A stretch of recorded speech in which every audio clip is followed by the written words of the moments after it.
dun dun dun dun dun dun dun dun dun dun dun. Yeah, I still don't have any theme music.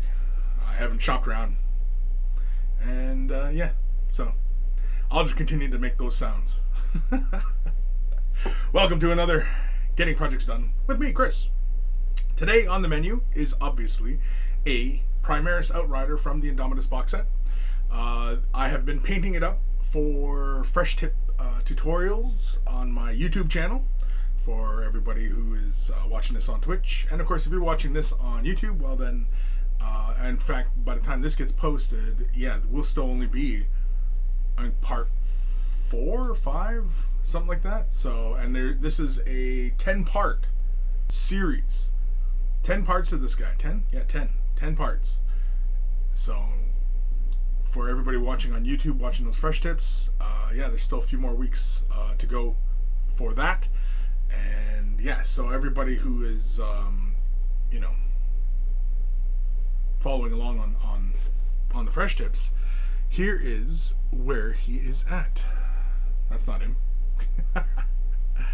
So we've gotten the main armor done, the weathering, the metal bits, the edges of the Marine himself, the shoulder pads, the trim. We even did the transfers and weathering. We did the face and the eyeballs, and we've recently finished the red.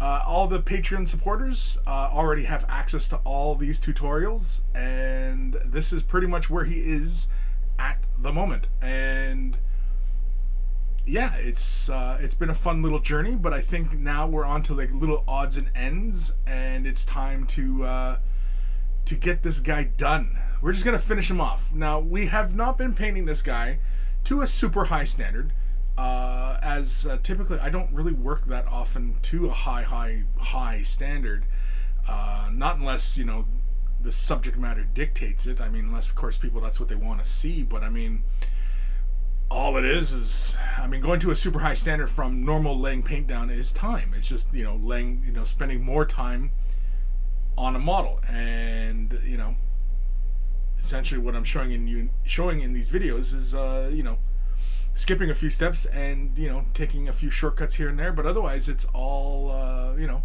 it's all relative, really. But yeah. So we're going to work on this guy. We're going to finish off, well, like his chainsword there. I got to do the metal bits on his chainsword. There's some cleaning up that needs to be done because I want to get him kind of cleaned up. I want to make this guy presentable. I got to do the little eyeballs in his helmet. I got to do his holster. There's still lots of stuff to do. And yeah, so I think we should probably just start getting to it. I think the first thing I'm going to work on is, you see how the cover on the exhaust is still a little glossy? I want to knock that down. I like the shininess on the exhaust pipes, but I'm not super excited about that glossiness on that armor. And in fact, the shoulder pads in the video, well, you only the patrons know this one, but I initially left those fairly shiny, and I knocked them down. The symbol on the arm, though, has been left as shiny bits of metal, and so I think, yeah, I'm gonna knock those down first. For that, we're just gonna simply use some Lamian medium, Lamian, you know, that medium, you know, the medium. So anywho, Siege and Destroy. Sup, Chris? Sup? Sunday Beach. Hello. Sese? Hello, Sese? What's Sese? or is that supposed to be Sensei? Is it Sensei? If it's Sensei, well, you give me too much credit. If it's Sese, I don't know what that is. So, yeah. Alrighty. So let's get things rolling here.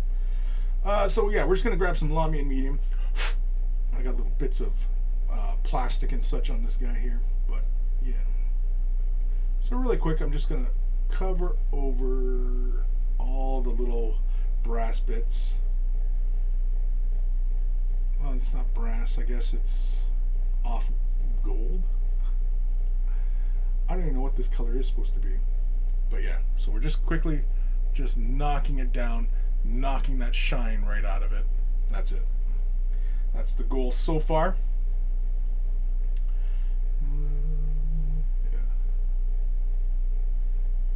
So I'm just catching just the high points. I'm not looking to, you know, overly saturate the area. I'm not, you know, this isn't like a protective varnish I'm laying on. It's just simply to knock the shine off the surface. That is it. It's still shiny there because it's still wet, but you can see the other side here. Yeah, see, it's not shiny anymore. And that's fine. In fact, that looks a little bit better just with the light and everything like that. Plus, too, I'll be taking pretty little pictures of this guy once he's all done.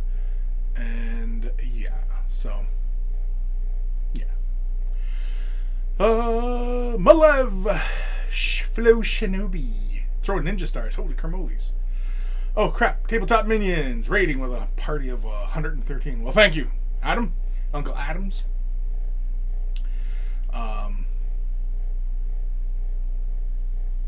Malev, the squadron arrived. Yeah. Volzun Riot, hello. Holy carmoles, we got a bunch of people following here. I don't know why I'm not getting the alert. I have this thing set up for alerts. I'm not sure why I'm not getting the little thingy-me-bobbers. But I can see B Hedges and Mikey RR following. Thank you. Thank you for following. Uncle Adam. Howdy, Chris. Nice motorcycle. I know. It was a fun model. You know, I don't usually paint a lot of Space Marines, just because, you know, they're freaking boring.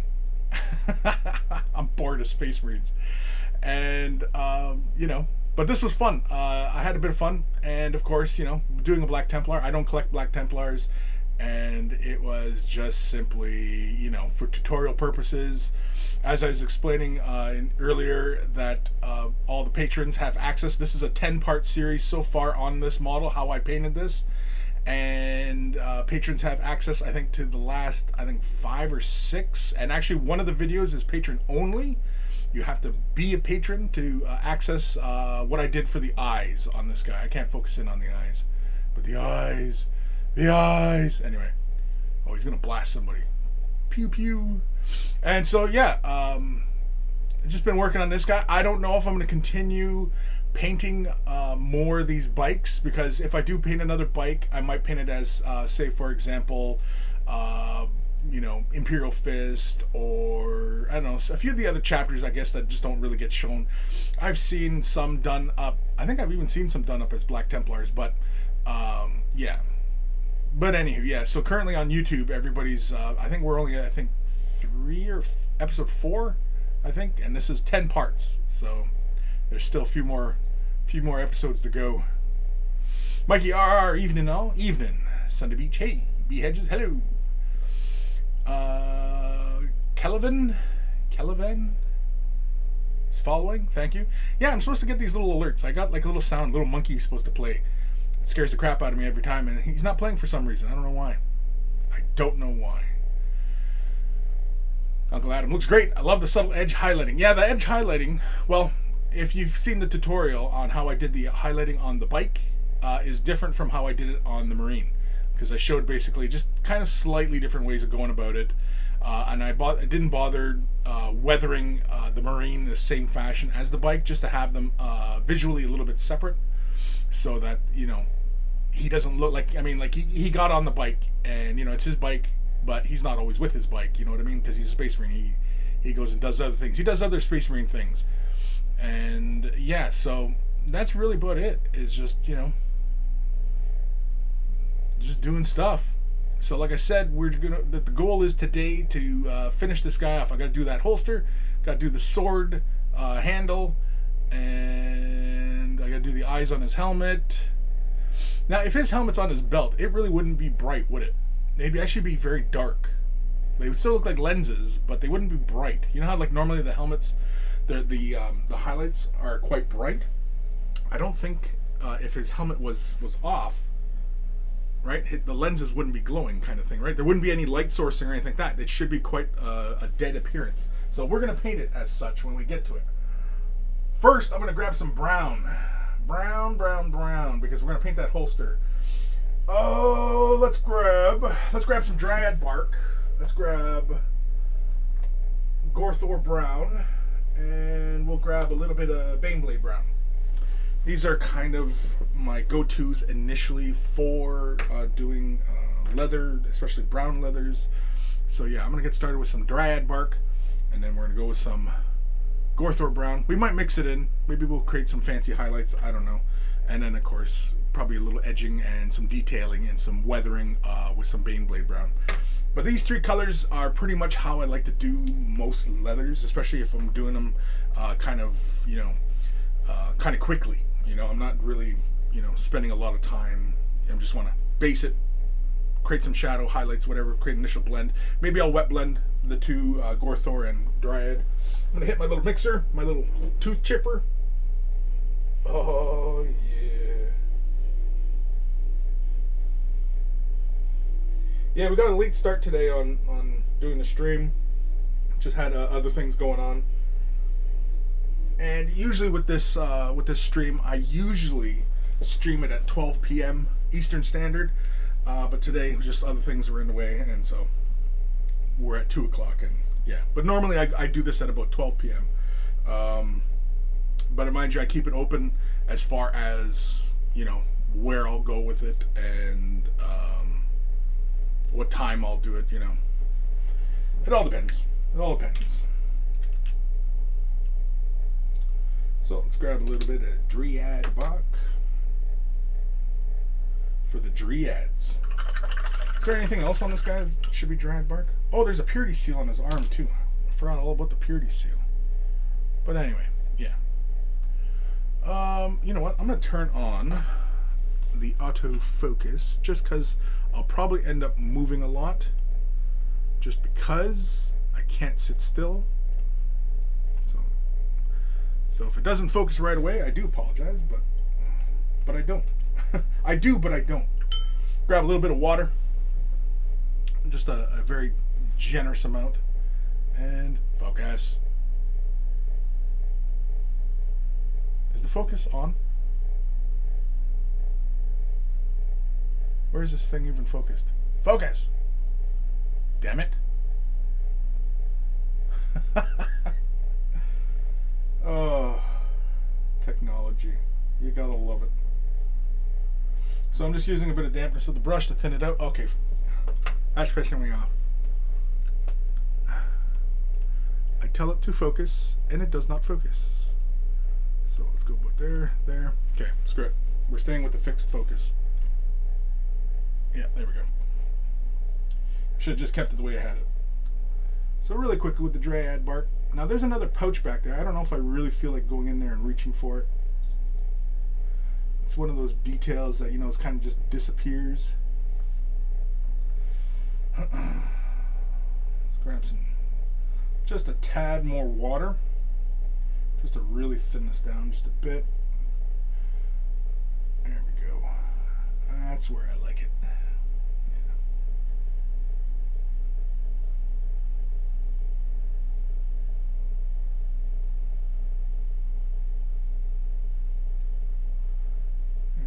Go.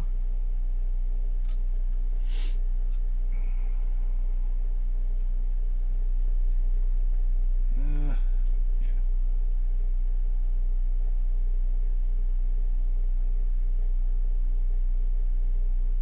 we go. You know what? Screw it. We will reach for that pouch, I suppose. It's not too much of a pain to get to it, but it's like right dead center in the middle of his back. We'll put some color on it. We'll get some color, I suppose.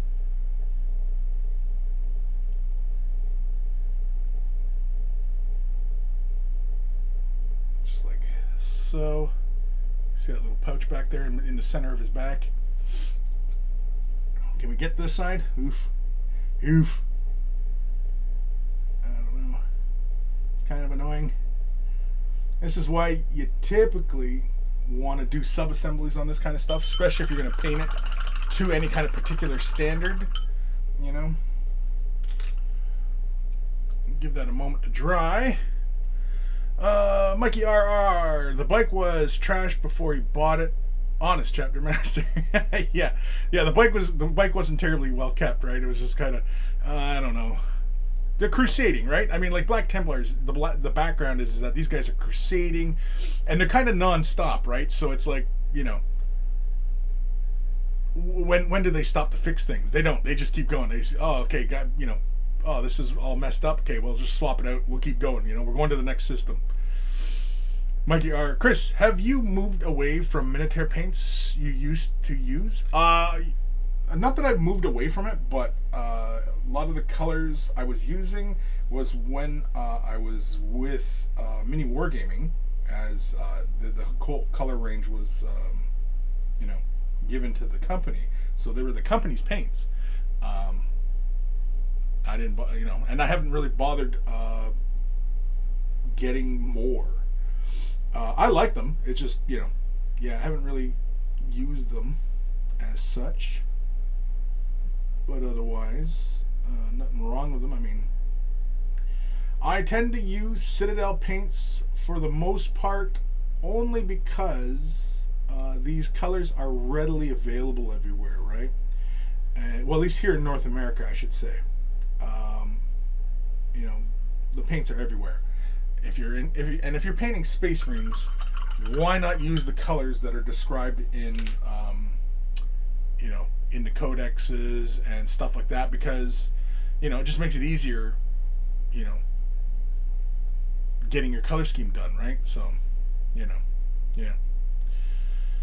Streamlabs. Little Mini Windy? Little Mini Windy. Well, welcome. And thank you for following. Sunday Beach, focus, you fiend. I know, it's like, I turned it on auto because, I mean, like, I put the model here and I want it to focus. I put it here, I want it to focus. And son of a gun, the thing won't focus. So fixed focus it is. Which means I gotta stay around here.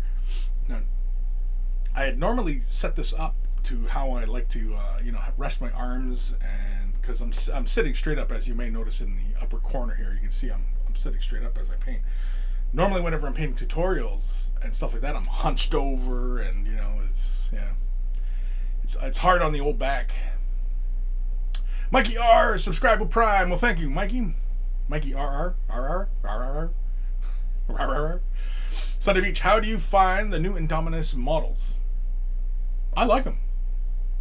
You know, I mean, like, they're monopose for the most part, meaning that, you know, this kit, these numbered parts, we're only going to get to go together in one fashion. I'm not, like, hopefully whenever these bikes do come out in a box set on their own, that the rider, these legs, are part of this. So these exhaust pipes and this plate of armor on the side of the bike, this is all one piece when you assemble it, which is annoying. This armor plate should be separate from the exhaust and then from the marine leg as well. And it's just annoying. But it makes sure that when you put the models together, that they look and all the parts line up. So as long as you're careful about where you clean the sprue off and the little nubs and get some mold lines, stuff like that, everything meets up very, very nicely. And, you know, like, if you're concerned about having your models look like on the box art, you know,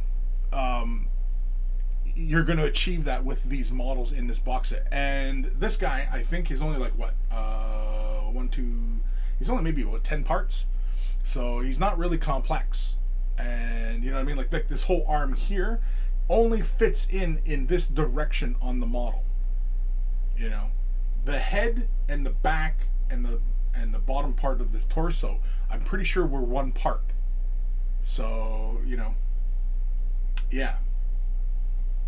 Like, there was a lot of, like, with a lot of these big box sets, with the monopose kits, they only go together one way, whereas, you know, later kits come out and they're much more posable and you can configure them however you like. And for most modelers and more intermediate and advanced people, that's better because you don't have to do quite as much work. I've seen some people, you know, removing these legs from, like, the pedal here and everything like that, and, like, that's a lot of work. And you could see where they freed the leg from the exhaust pipe, and just, I don't know. Unless you're going to take the real long time to get that all machined out well, like, you know, clean and plane those edges, you know, I don't know. But yeah.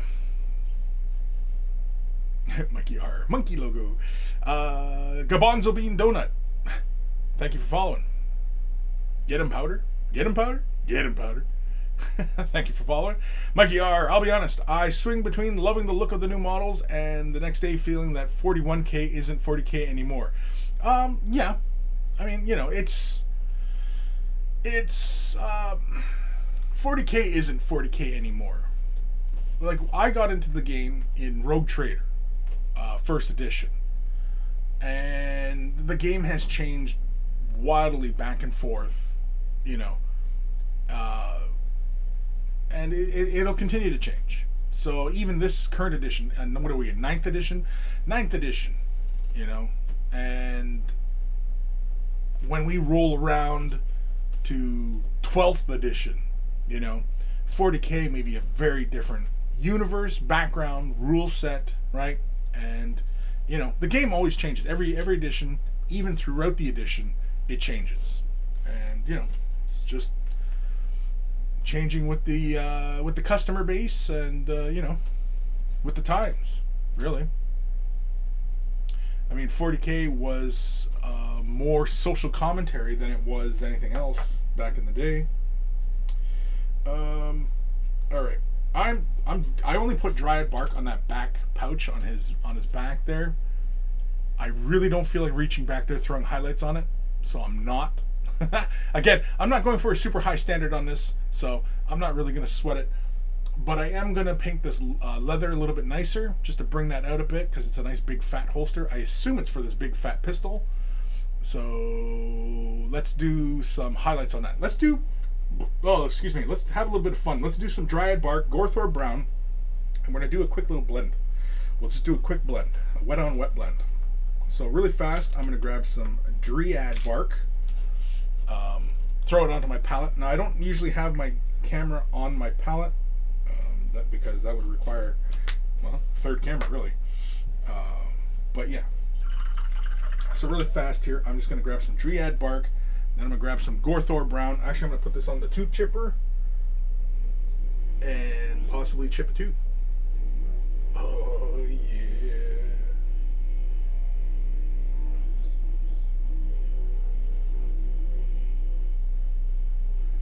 I got one of those little paint mixers. That's what, if you're hearing that sound, it's a paint mixer.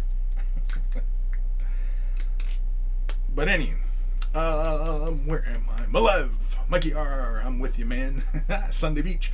I'm looking forward to diversity of being more kit bashable. To the diversity of being more kit bashable. Yeah, like right now, as the kit is, it's, I mean, it everybody's gonna like, or just about everybody is gonna have this model in this pose, right? As opposed to if it was a regular kit with the legs separate and, you know, all the parts, and you could probably swap out the guns or, you know, whatever, right? And yeah, so everybody's who's bought the Indomitus box set, everybody's got that model in that pose, right? But that's the nature of monopose, you know. So what are you gonna do? All right, grab some Gorthor brown. Let's go for a fun little highlight. We'll highlight downwards. We'll bring the brightness down to the bottom of the you know, the thing. How about the things? So really fast. Can you guys see this okay? Yeah, you guys should be able to see this okay. I'm gonna grab some Gorthor brown. Just the dampness on my brush, just to thin the color out ever so slightly. And I'm just gonna quickly apply this downward like this. Yeah. I'm gonna grab some Dryad bark, same brush, and oh, that's a little too much. It's Dryad bark, and we're gonna blend it down, just like so. And a little bit more Gorthor. Blend that back up.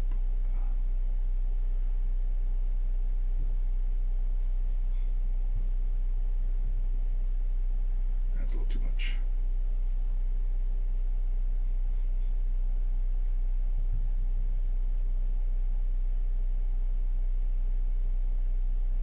There we go.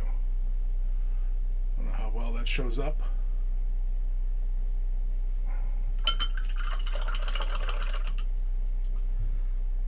Let's try it again.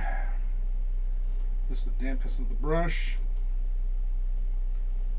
do the upper portion of the holster here. Just grab like so. A little more dried bark, too much.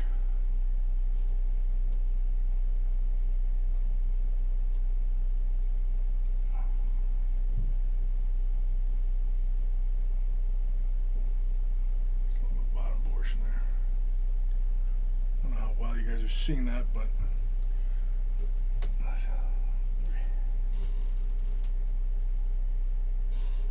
I think I'm going to move one light just so that we can see this a little bit better here. Now, the Gorthor Brown and the Dryad Bark are not too dissimilar from each other, but yeah. Oh, you know what? I think I highlighted that the wrong direction. I brought the horizon line essentially this way, and I should have brought it more that way. That's okay. As long as you work in thinner colors, you can pretty much, move the color any way you want, and you can apply more than one layer if you want.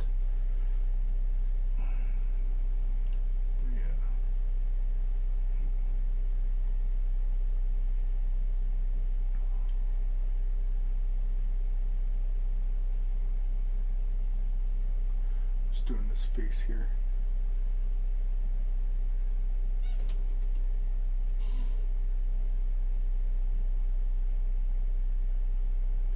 Go.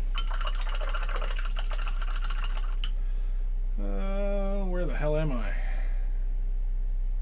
Pyromancer, thank you for following. James and Kent, afternoon. Chris, afternoon, everyone. Afternoon. Mikey R, I know I'm an old RT guy who can't keep up. Yeah. I disappeared from 40K near the end of 3rd edition. I did not play a lot of 4th edition. I played a few games. I kind of got back into 40K again at near the end of 4th edition when Apocalypse came out. Because I used to enjoy playing big games during 3rd edition, but there was no kind of codified Apocalypse rules at the time, right? And so, yeah. But I got more back into 40K around that time, around 4th edition. Played tons of Rogue Trader, played tons of 2nd edition, Played a lot of 2nd edition. Yeah, I'm going to redo that highlight on the main part of the holster. So I want to bring that line a little bit better. So really fast here, I'm just going to try and stay in frame. I want to bring this horizon line this way. Just like this. Grab a little bit of Dryad. Bring this way. Bring it down.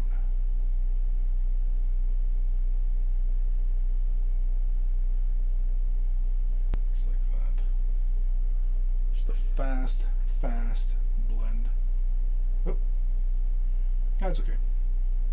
The unevenness and the streakiness adds to the flavor, as it were.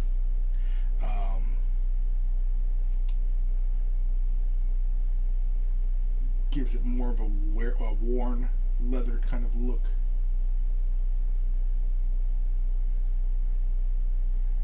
That's just really more of a way of just kind of, making an excuse for boo-boos and, things of that nature. But, yeah.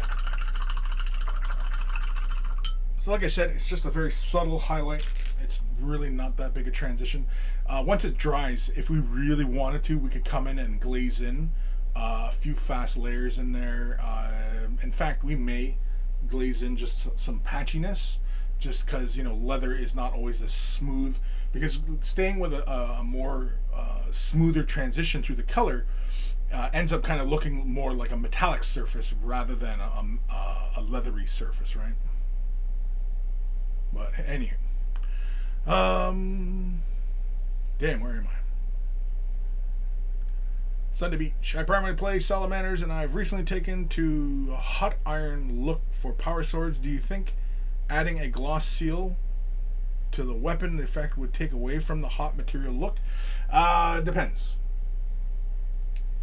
It would keep the color looking very vibrant with a gloss varnish over the surface. But otherwise, I mean, you can, it all depends, I guess, on what kind of look you're going for on the blade.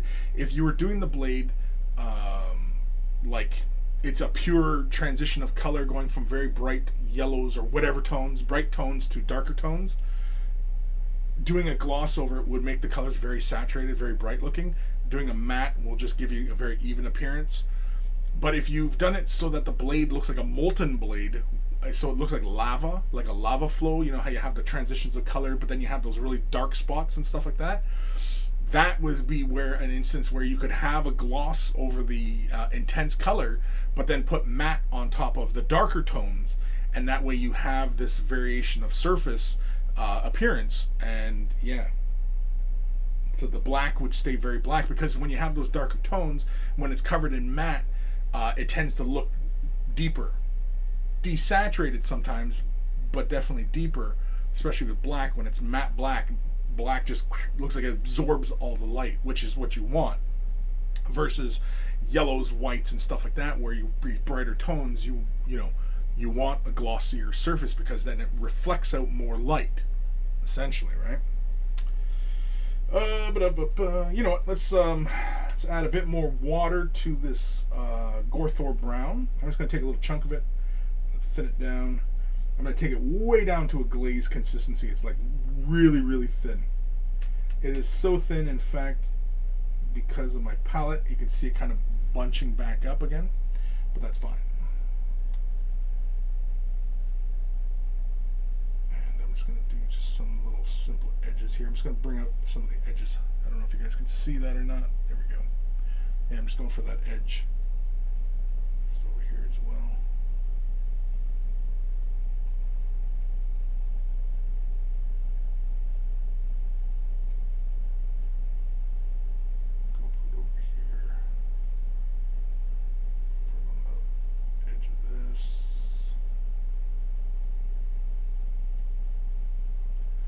Strap. Forgot about the strap. You think you get them all, forget about the eggs.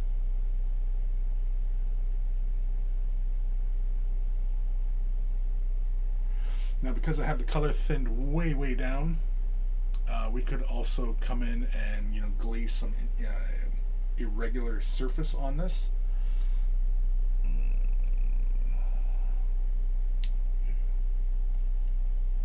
Just want to get more of this edge here.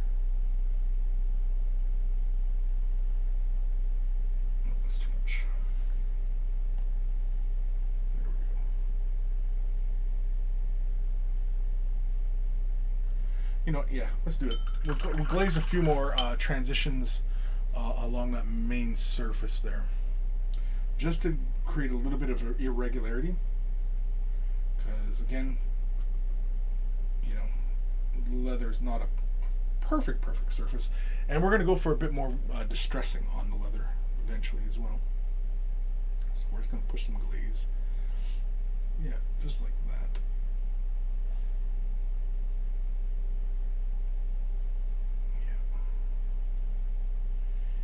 Now, if we really want to get really nitpicky about, you know, kind of creating character, and especially the weathering, realistically, wouldn't the holster get really weathered up near the flap, where the gun's constantly coming in and out, right?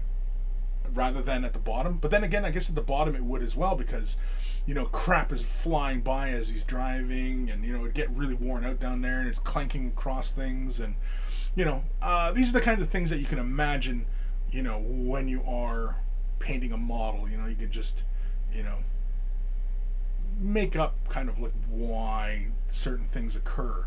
Like, realistically, I would think that it's more worn along that area, right, where he's drawing the pistol in and out.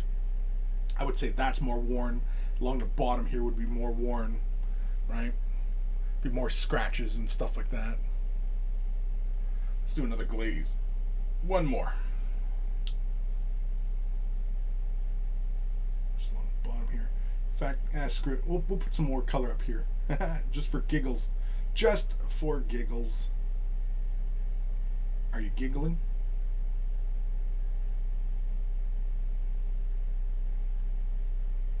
Yeah. Just creating a little bit more irregular surface on there. There we go. Okay. Give that a moment to dry. Where am I in these comments? I don't even know. Oh, for salamanders. Yeah, salamanders often have that flame with, you see like the little black spots. So if you were doing the swords look like that, yeah, I mean, you could do a little glaze over the entirety of the blade, and then, you know, very, you know, precisely, you could come in with, say, Lamy and medium and pick out the little black and dark points and make those look more matte. And that would give you a very irregular looking surface. To the eye, it would look very interesting. On camera, I don't know. You might have a hard time. It might not visually look right on camera, but in person, it would probably look really cool. Mikey R, actually, that reminds me, the Dark Vengeance bikers had their legs mounted to the bike. Yeah, exactly, right? I mean, like, you know, you can't do nothing with that because you can't do them in sub-assemblies. Like this guy, if you initially I had more I had more of the seam lines covered up. Like, I did a better job on the front end, but I'm in a hurry, right? And so I tried to cover up that seam line there, and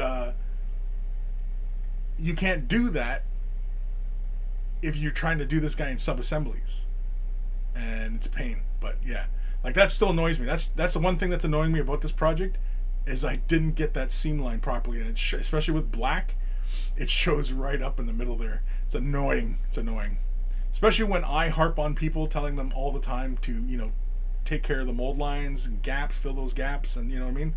So here I am, you know, not practicing what I preach. Mikey R, 2D artists prefer gloss paints when painting on canvas. Yeah, well, because it's always better to paint gloss and have a paint finish glossy, because you're going to get the most vibrant color, and you can always knock it down with a matte afterwards. But a paint that always finishes matte, oftentimes when you throw a gloss on top of it, it often, like, dependent upon which ones and how heavy a matte it finishes, you often don't get that vibrancy back. But that's why, if you ever notice, like, when you do put a varnish on a model, and the paint does finish very matte, and you throw gloss on top of it, all of a sudden it seems like it's brighter. Or like when you put your paint on your palette, which you should always be working from a palette. When you put your paint on the palette, once it dries, especially even if it finishes kind of a satin, you notice there's a slight difference in the color. It doesn't look the same as when it's wet, and that's what gloss gives you. Gloss gives you that vibrancy of color when it's still giving that appearance that it's still wet. That's because most of the light is coming back to your eye because of that glossy surface. There's no loss of light transmission. Versus matte scatters the light in every which direction, and so not a lot of that saturation comes back to your eye, and that's what's going on there. That's why it doesn't appear as vibrant. Streamlabs, thank you for following Stingray Blue. Sunday Beach, yeah, that sounds very dynamic. I think it should give it a try with both the gloss and matte, like you said. And Mike R, yeah, I've only just seen IG painter do some blade guard with it. Looks very cool. Dr. Tentacles following, thank you, sir. Mikey RR, or ma'am, I don't know. Shouldn't assume gender, right? Mikey RR, I've got a Vallejo green gray that dries much darker than when it's wet. Yeah, you can get the instances where the color may look like it's, but the biggest thing I find with acrylic paints is whatever brand it is, and even within brands, within colors, they do not look the same once dry.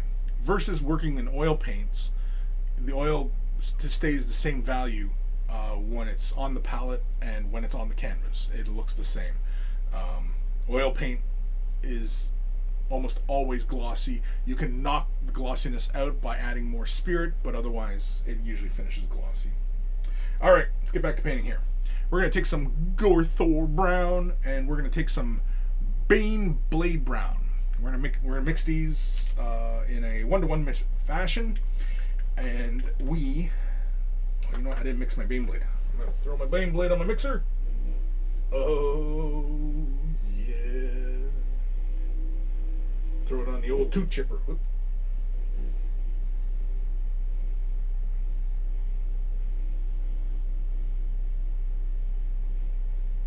I got one of those mini vortex mixers. Works great, even with regular Citadel colors. Even despite the fact that Citadel colors are a heavier bodied paint, it mixes the paint just fine. You gotta leave it a little while, but it mixes just fine. Anybody wondering?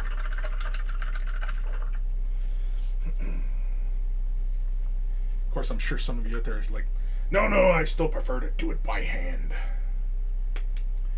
All right, so we're gonna take this little mixture 1-to-1, and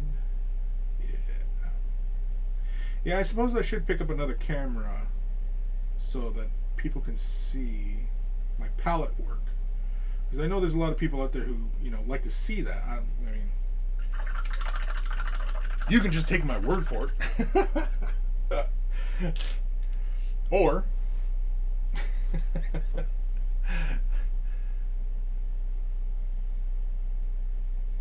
alright, take a fairly generous amount of water on my brush, mix that in just to take the color down just a bit. I mix it about halfway into the dollop of paint just to thin it out a little bit. I don't want it too thin so that it's like glaze consistency. I just want it just thinned out just a bit, and because we're doing some irregular kind of highlights here, but I do want the opacity to remain mostly untouched. So we're just kind of coming along. Yeah, this is just a bit brighter than that previous Gorthor brown, treating it mostly like an edge. I'd be heavily worn. And we'll come down just the back side just a little bit.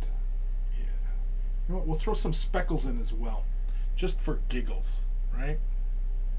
Just for giggles. So I'll throw this color in, just like so. I'll build it up along this leading edge, but then I'm just going to create just some little speckles here and there. Maybe we'll throw in some scratch marks. Should we throw in scratch marks?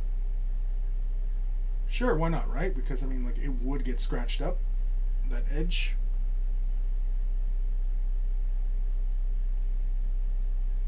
So,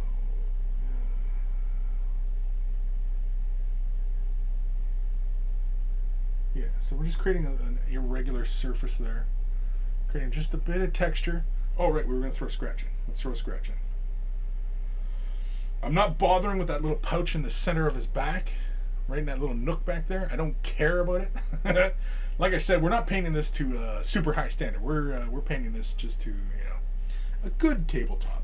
That's all. That's all we're looking for, right? What was I doing?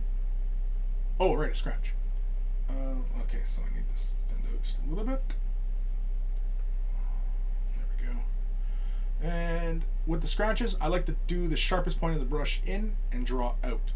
So if I'm imagining a scratch coming in like that, I'll just show you, frick. Let's just do just like that. Come on. I talk too much. Now the paint is drier on my brush. Hold on. Messing with my eye holes. Also, to check your brush for wheel knots as well. Sometimes the little wheel nuts build up and can mess with your lines. I'm adding just a bit more water to the mixture just to thin it out because I want to get a nice sharp line. Alright, enough of the gum flapping. Let's create some lines. Alright, like that. Let's do a shorter one right here. Let's do one up on the lid as well, or lid. The flap. Yeah, something like that.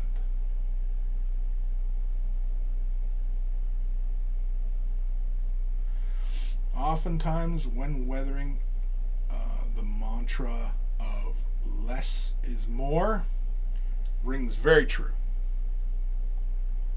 Less is more. And I want just a little bit more brightness here. Throw throw in some more irregularity. So I don't want this to feel very uniform.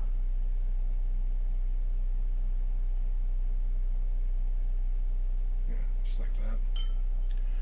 Give that a moment to dry. And then we'll come in with a brighter color. Brighter. Where the hell am I?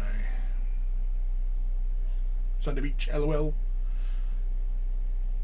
XDO? Exido? 30? Is it XDO or is it Exido? Exidio? Exidio?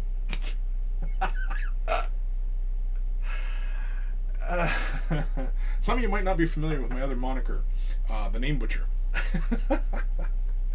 I'm going to grab just straight up Baneblade Brown now, and we're going to throw this onto the palette, and we are going to use this to do some finer highlights. And if we want to take this a little finer, we may add some ushabti bone to the mix. I don't think I would bring this all the way up to ushabti bone as a highlight, but yeah. Just grab a little bit of water, just the dampness of the brush. You can see this, it's not really swollen with water. Just the dampness of the brush to thin the color out ever so slightly, just so that we can draw with it a little bit more. We still want it to remain quite opaque, but we don't want it, you know, too thin on us that we have to, like, you know, create some really intense glazes or anything like that. I'm gonna go just for some fine corners here. Again, we're gonna create like little irregularities on the surface, like little dots, essentially, just to demonstrate the you know, the texture of the surface, so that it looks, you know, well, more textured. I think that's pretty self-explanatory.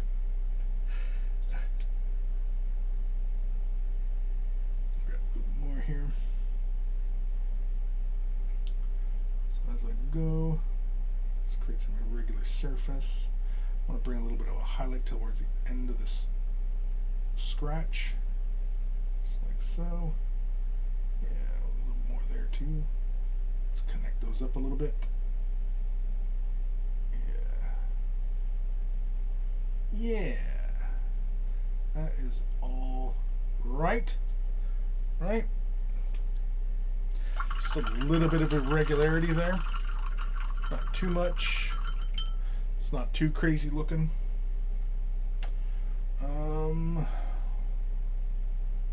You know what? Screw it. Let's go for maximum contrast. We will take some ushabti bone and mix it in, just to pick out just a few of these little scratches and make them really kind of pop. Just for giggles. So that's what we're going to do. I'm going to grab my ushabti bone. I'm going to grab my ushabti bone. Alright, ushabti bone. Just give it a quick mix. So we're going to chuck that. We're going to mix that. I wouldn't say a 1-to-1. It's probably closer to more Baneblade Brown than a ushabti. That's the color we're looking for anyway. So yeah, but I wouldn't say it's a 1-to-1. It's more like a 2 Baneblade to 1 ushabti. But I'm just grabbing just an appropriate amount to mix with the remainder on my palette. So I'm just using like that much right there. Don't worry, this is my shade wash brush, so you can see hairs and stuff like that. This is what I use when gathering paint. Oh, it's too bright. I probably should move my fan. I think that's what it is. My fan is drying out my palette really fast. I have a fan running, so if you hear a sound going in the background, that's my fan. It's my fan. Yeah, that's better. That's more what I want. I'm just looking to like bring Baneblade Brown up, like just a little bit up from its value, but not quite. So basically, if you had ushabti bone and Baneblade Brown beside each other, you want that kind of halfway point between the two, maybe a little less, closer to Baneblade, just so it's not too dramatic a change. That's all you're looking for. And let's grab a little bit of the color. And this is going to go by fairly fast because we're just going to do just some quick little catches here. Just like here on that corner, and then we'll just grab some of the edges here and just kind of create that kind of distressed leather look. We're gonna just catch just some of these little odds and ends. Yeah, now where we create that nick before. And that's really it. It's not a lot of the color we're using here. I do want to try to throw a little slightly finer highlight there, but I'll probably mess that up. You know, I'm going to do it off camera just so that I can do it comfortably, or more comfortably. You're not going to be able to see this because I'm just doing this for me. Yeah, there we go.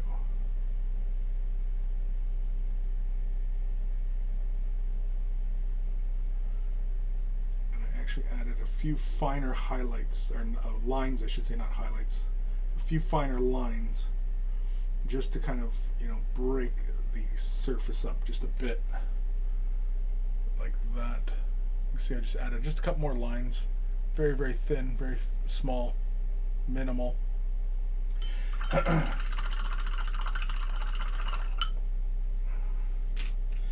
Now, with all of that said and done, is it done? Is it done? Oh no, I gotta catch that little buckle, or a little, I don't know, whatever, a little snap, the clasp at the top of the holster. Just like that. Actually, let's bring a little bit more brightness to that right there. There we go. There we go. That looks better. Now, to my eye, this looks okay, but it feels, ooh, jeez. It feels, you know, it feels very bright on the model, despite it being mostly black. On camera here, it looks okay, but to the eye, the holster actually looks fairly bright, and I'm going to change that. And it's going to, you're probably thinking to yourselves, well, Chris, what do you mean you're going to change that? Yeah, I'm going to change it. I'm going to grab, nope, not that one. Nope. Nope. I'm going to grab, where the hell is it?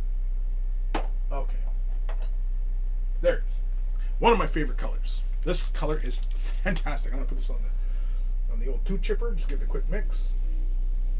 Because it's such a thin paint, it just sloshes really, really fast. And yeah, that's good. I'm going to use some snakebite leather from Contrast. Citadel Contrast, as it were. And I'm going to thin this down just a bit. I'm probably going to add a bit of medium to it to thin it down. But otherwise, yeah. And then what I'm going to do is I'm going to just glaze this and just bring the values kind of all together for the Dryad, the Gorthorpe Brown, and the Baneblade Brown, and of course the Ushabti Bone mix. Right? It's going to bring all those colors downwards, but it's also going to tie them all together. They're all going to feel like the same level of brown. Normally, I would probably use something like Agrax Earthshade for something like this, but because I'm feeling funny, we're going to just simply use Citadel Contrast. Snakebite Leather. This is a fantastic color. This color makes life so much easier. This is one of those colors that I cannot overstate enough. If you've not tried Citadel Contrast, if you're going to try just one color, try this color. Doing leather straps, belt buckles, you know, the shield straps, you know what I mean? Like any kind of like imagined leather. This color, you apply it once on top of a bright base. So it's got to be fairly bright. Either it's got to be on top of a white, it's got to be on top of a light gray, or it's got to be on top of a light, very light bone color.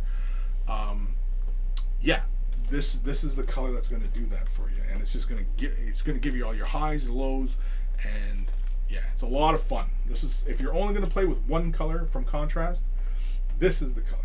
So basically what I'm going to do is I'm going to take a little dollop of it onto my palette, maybe a little more than that. Yeah, so I just basically loaded my brush twice, rinse it off really fast. Well, actually probably didn't have to rinse it off, but because I have my Lamian medium in a dropper bottle, so I don't ever really run the risk of contaminating it. And should do that to my contrast medium. But anyway, I'm going to add 3 drops. 3 drops of Lamian medium to roughly about 2 drops of contrast. Give this a quick mix. Now the Lamian medium will contrast already finishes mostly satin, so it's not quite glossy, it's not quite matte, whereas the Lamian medium finishes very matte, and so this is going to make this finish very matte, but it's also going to knock it out a bit. Yeah, I'm going to use this brush, and basically what I'm going to do is I'm going to just throw this on top, but allow the color to gather near the shadow points, so underneath the lip of the holster here. So I'm going to load the brush with a very generous amount. You can see it's quite swollen, and what we're going to do is we're going to push this along the entire length, so just like this,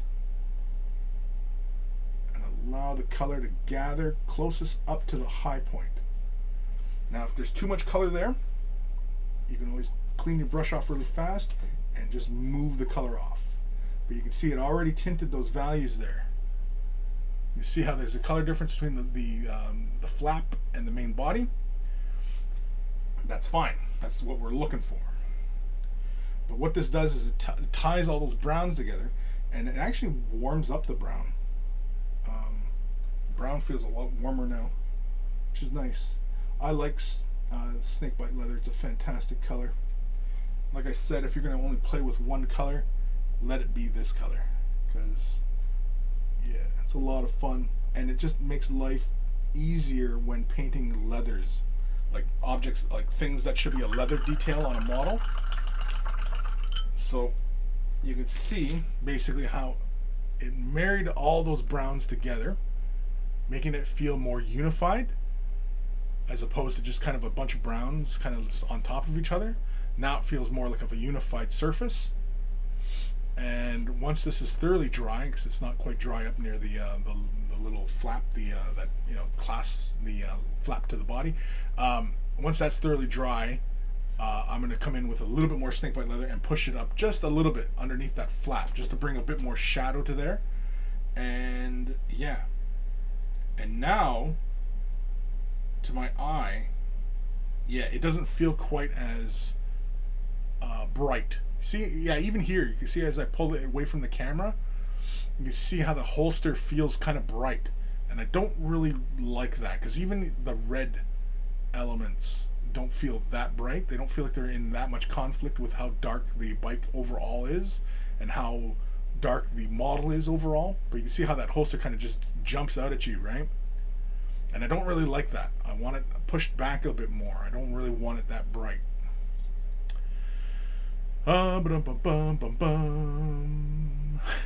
Sunday Beach.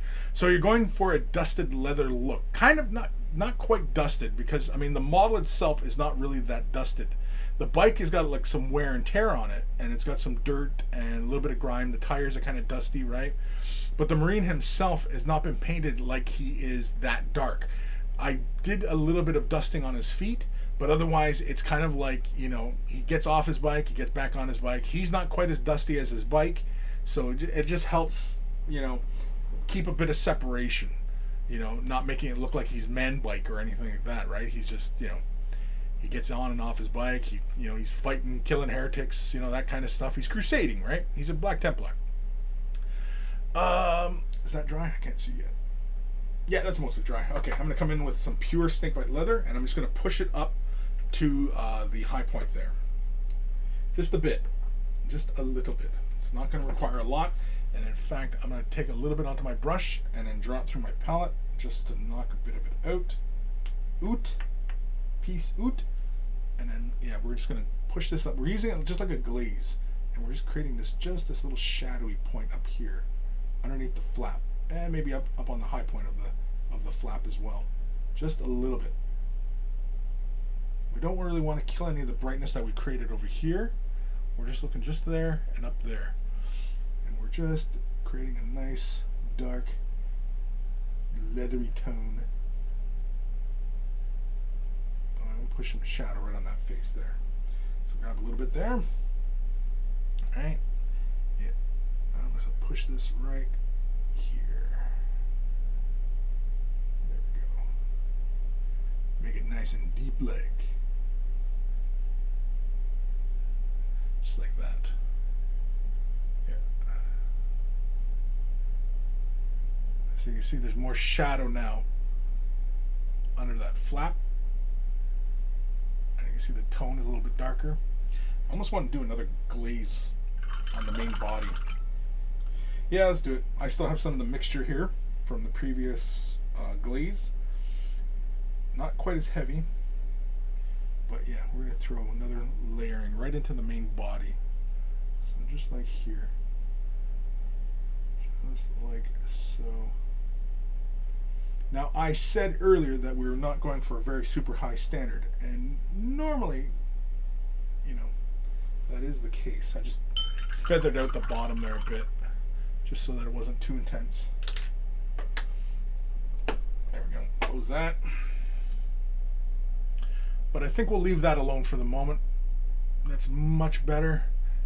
It still stands out, but it's not as like bright feelings like the shoulder pad, right? The white of the shoulder pad and his head and the symbol should immediately kind of draw your eye around, right? Like your eye should move around like this as you're looking, right? At the surface, the lines all point to the marine, right? The red, right? Everything, your eye should just kind of easily flow around the model like that. And that's due to good sculpting and also, you know, where you're placing your color. Right? Right? Right? Right? Mine. Where the hell am I? Sunday Beach. Do you find painting more to natural affected better than doing the hyper highlighted look the GW painters seem to go for? It's personal preference. I like the way most Games Workshop paint jobs look. Because first off, like on camera, I mean, like depending on where you're watching this, you know, if you're watching this on your phone or a little mobile device, you know, this looks all right, right? But if you're watching this on the big screen, yeah, all my little mistakes become very apparent. And but to the eye, this looks really fun. I like this. I'm mostly pleased with this paint job. Doing an entire army to this level would not take entirely that long, and it would look really great on the tabletop, I think. On camera here, like the black does not look that black, but to the eye, it is black still. It looks like black with some, you know, off blue kind of highlights, right? But that's just, you know, that's just the way I like to highlight black. And you know, this an entire force like this painted up on the tabletop would look pretty sharp. And the way GW paints, it looks really great on tabletop. The nice bold colors, and actually the color palette that I went for on this model is mostly subdued. It's actually, you know, not very bold colors. Normally I paint in very bold colors because I play Eldar and I play Samhan, and I like nice big bright bold colors on my models, and I'm an advocate of the paint jobs for miniatures, especially if you're doing it for the tabletop. They should be bold colors because it looks really great on the table in person, right? Not for camera. On camera, you can go very subtle like this. That's why like a lot of competition pieces are painted in very subtle tones, because it looks really great on the camera and for video, and you know, it just works better in this format. So painting to the eye and painting to camera are two different standards. And so when we're painting for competition, because they're often photographed, you are often painting for the camera rather than for the eye. You know, to the eye, the tones look very muted, and you know, it has a very realistic, and of course that's where you're looking, that's when, you know, obviously you're looking at more technique than color use, right? Other than how it's used in that subtle fashion. But otherwise, most competition pieces, yeah, they are very often very bold colors. You know, you don't see it too often in competition. Colonoscopy. Thanks for the follow. James and Kent bought my first contrast paints this week to use as washes to play with. Snakebite leather was second on the list. Yeah, snakebite leather. I'm a big fan of snakebite leather, not just because it's an old school name on the paint pots, but also it is a fantastic contrast paint. Just getting leather straps, belts, and stuff like that done. Just one. I often just use snakebite leather. Just one time, bang, on there. Generous amounts of color, and it does everything I wanted to do, and it looks fantastic. I like it. It's a lot of fun. Like I said, if you're going to pick up one contrast paint, yeah, that's the one color I'd pick up, just to make your life easier, just for like gun straps and crap like that, right? It's a lot of fun. 40K Revivalist. Thank you for following. Thank you. 40K Revivalist at Chris. What color do you usually base coat your snakebite leather on top of? I'm trying to get a few shades. With snakebite leather, now we're talking about the contrast paint, right? Not the old school color. With it on the model, putting that down. Typically, I would go with the off-white, the warm white, being either Wraithbone, which is the new GW base color. You could also use ushabti bone, give you a much darker tone, but it still would work nicely. Screaming Skull, Pallid Witch Flesh, all those tones. Pallid Witch Flesh is very close to white, but it's still got a bit of warmth to it, and so that would work well with snakebite leather. But snakebite leather also works on top of Grey Seer or Uthran Grey. It throws a slight blue cast into the final look, but it still can work well, because when you really bring snakebite leather down, or you thin it out, you see a lot of yellow. It has a lot of yellow in it, and when you throw that on top of like a blue gray, yeah, it tends to look a little green, because that blue and yellow tones to your eye blend, and you see more green tones, you see more green values. But when you do that for even flesh, when you have say what is it, Grey Seer, because it has a bit more of a blue cast to it, and you use like one of the flesh tones, it actually isn't that bad, especially if you build up to it, because skin oftentimes, especially for very light skinned people, you'll often see more blue greens in flesh tone. If you're going for a realistic look, if you're going for a decent tabletop kind of a standard kind of look, no, go with a warm prime, Wraithbone, ushabti bone, Screaming Skull, or Pallid Witch Flesh. Use those if you're going to go with the much warmer browns. Snakebite leather, yeah, it looks much better on those lighter tones. 40K Revivalist, cool. I've tried some even darker ones. Vallejo Terra Earth, which gave old leather look dark.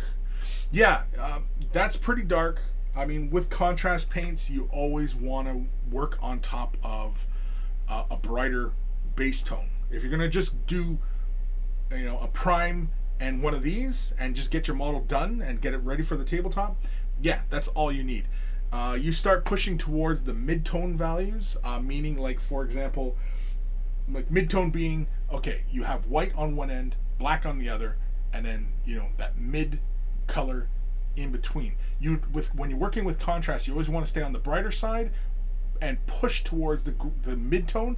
You really don't want to push too far down, because with contrast, typically you lay it on very thick, or heavy, I should say, not thick, but heavy, because when it creeps into the recesses, it gets very, very dark, right? But it doesn't stay very dark on the outer edges, right? Because oftentimes the way the paint works is it creeps off, and it's just through surface tension that it gathers in towards details, right? It's like imagine my fingers here are, a model surface. The high points, because of surface tension, it gathers in towards the creases and stays brighter up towards the edges. And, that's just the nature of the additive in the paint. But, I mean, for quite a while, I've demonstrated many times, I have mine in this eyedropper, but in here is Liquitex Flow Aid, and I use that all the time. And I have a video on YouTube making your own shade wash out of whatever color you want. So we could even take ushabti bone and make a shade wash out of it, and it'll act just like contrast paint where it'll flow into the recesses and just barely tint the broader surfaces or the high points. But yeah, that's all you need to do. All right, I'm mostly happy with that holster. I'm fine with it. Again, you know, we're not putting it to a super high standard or anything like that. I think next we'll stay on this side of the Marine. We're gonna do those eyeballs or the lenses. Now, because like I said earlier, I'm not gonna paint it bright. I'm actually gonna paint it fairly dark because it's. I would assume that the brightness is when he's wearing it, right? The helmet's turned on, right? It's kind of like Iron Man, right? The lenses look dark, you know, and then he puts the helmet on, and they come on. It's like headlights, right? So we're gonna do it in that fashion. Let's go with, I don't know. Let's go corn red, Wazdaka red, and maybe a spot of Jacaro. Yeah, let's go with that. Let's go corn red, Wazdaka, and a spot of Jacaro. No, we'll do squig. We'll do squig orange because it's a very desaturated. See, I'm going for more desaturated colors. That's the point. Because I don't want very saturated because it's not very vibrant, right? The eye lenses are not on. They're off. So we want a more saturated or desaturated look. So corn red it's a nice dark red, but it's not as vibrant. It's not as saturated as, say, Mephiston red, right?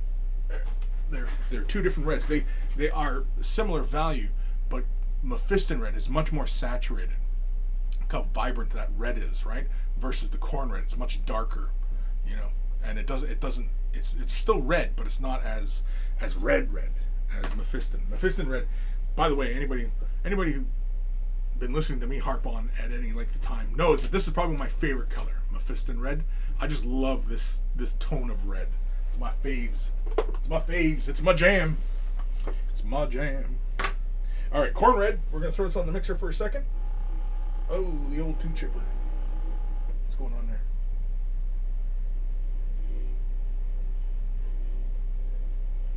Oh, the old two chipper. All right. So I'm gonna slap a little bit onto the palette and just quickly do those eyeballs. We don't need very much because these are just eye lenses we're doing. Actually, is there anywhere else on the model that needs a bit of red? Oh, right, the screens. I forgot about the screens. I think I'll do those green, right? The tactical screen. Oh, and there's little buttons too. We'll do those later. Next, I think we'll work on the sword. Once we get the eye lens done, we'll do the sword. We'll get that all colored in. Yeah. All right. So slap a little bit of corn red down.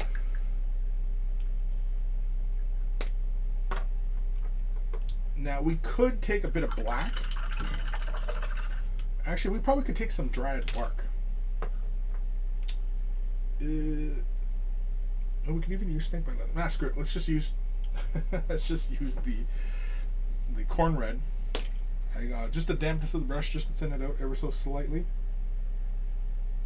And let's draw the paint to a nice point.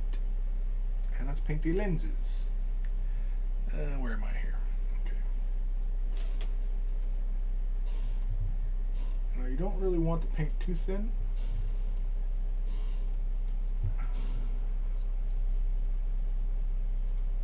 Let's see here.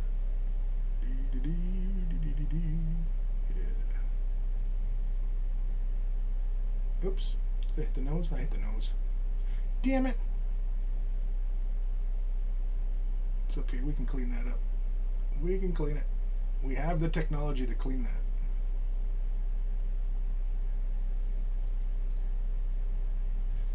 For some reason, I couldn't get into that one little spot in that lens.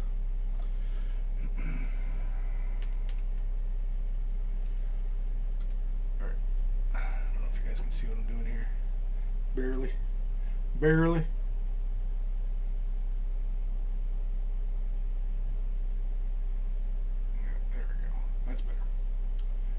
And can we get at this angle? We can, sort of.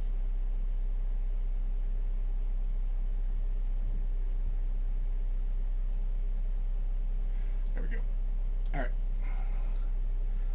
Yeah, it's plenty dark. I mean, you know, it's not terribly bright. So next we're going to take a little bit of Wazdaka Red. This is still mixed. I was playing with this earlier. Just going to throw a little bit on the palette. I'm not going to mix them to create an in-between tone, because of the how small the eye lens is, that the eye will blend those tones for us. If we really wanted to kind of nitpick it, I suppose, we could break the Wazdaka Red to a glaze and then just catch the bottom of the lens. Now typically whenever bringing these highlights into an eye lens, I tried to do it mostly on the bottom of the lens, as opposed to, you know, kind of like how we do gemstones where it's off kilter, so you know, you build toward end. But I find that if you do that kind of theory, you end up making the eye lens look kind of like he's cross-eyed, so you kind of want to avoid that. Yeah, thin this way down. We might have to apply it more than once, but that's okay. So yeah, we're going to go for the entirety of the bottom of the lens. Just like so.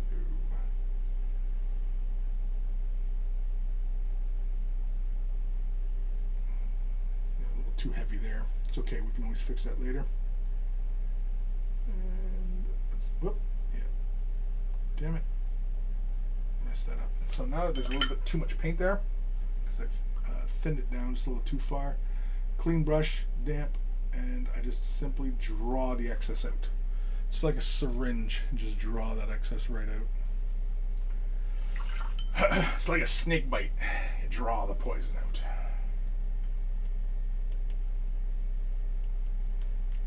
Remember that in movies all the time?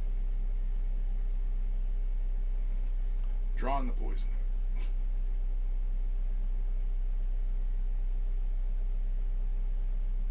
Still just using the Wazdaka, just trying to catch the bottom of that lens. That's better. It's not perfect, but it's better. Alright, we're going to go with Squig Orange next. Just because it's a nice desaturated orange, it's not too bright. Again, saturation is the concern, just because I don't want it to be too vibrant. And also, we're not going to do any OSLing. We're not going to do any object source lighting, just because obviously we don't want to, you know, give it the impression that the lights are on, as it were. Now this one I have not used in a bit, so I'm going to leave this running on my mixer for a moment. You can hear it sloshing around.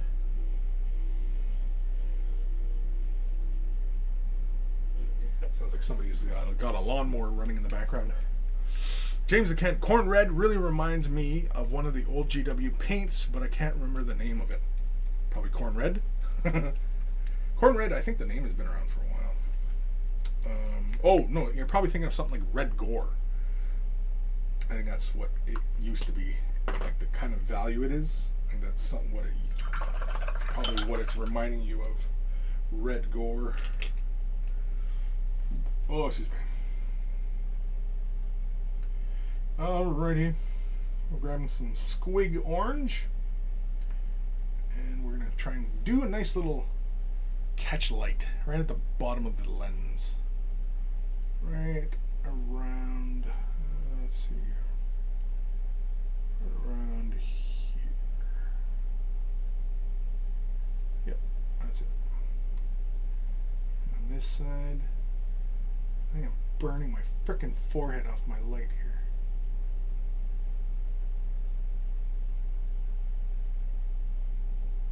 I really should have my little spectacles on for this. Yeah. I don't know if you guys can see that okay-ish. I do have to clean that up a bit, but that's mostly fine. I'm trying to remember what the hell final color I used for the highlight on the helmets. I think it was just Celestra Gray. I'm going to grab a little bit of that, just try and clean that up. Oh wait, no, but first let's use, because I want to redefine the lens, I want to create a bit of a shadow there, because then we'll throw the white highlight on in a moment.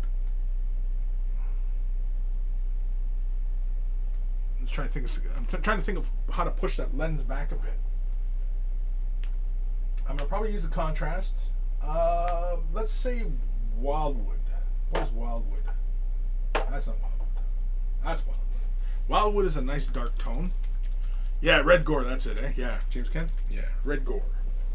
I think red gore is when it got renamed, because I don't think there is a red gore currently, right? I'm just giving my wildwood a shake here a second.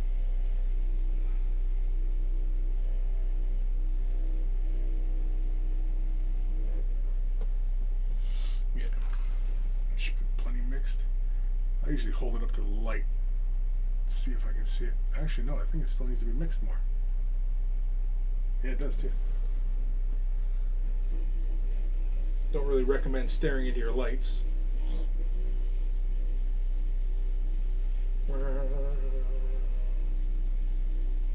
This is where paint shakers come in so handy. It's just a mini vortex mixer.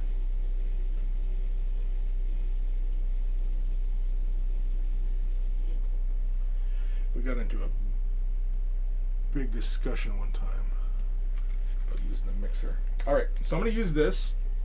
Basically, I'm going to thin this down just a bit, just the dampness of the water, and I'm going to use this like a glaze, and I'm going to push this to the high point of the lens, but I'm also going to allow it to fall within that line around the lens to reestablish that shadow and that separation from the helmet, right? So we're going to be very, very careful when we use this. We're not going to use too much. I'm going to use my brush here, and use a little bit on my palette. Thin the color down ever so slightly with a bit of water. So like I said, we're going to create a bit of separation. Yeah, this is good. Not too much on the brush. And yeah, we're going to allow it to fall within the recesses. Create that separation on the lens. But we're going to use this to create that deeper tone in the high point where we're going to push that spot highlight. Yeah, that worked out perfectly fine. Let's see if we can duplicate that on this side here. So create that separation again. And then push that deeper tone up in the high point.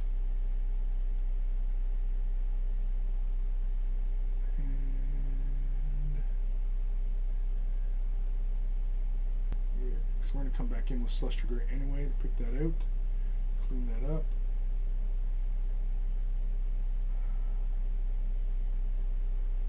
Yeah. There we go. Just clean that up.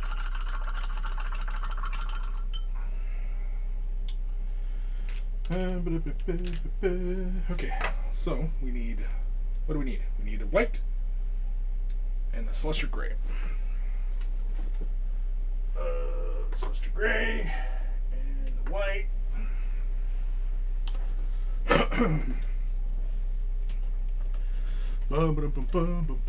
Sunday Beach.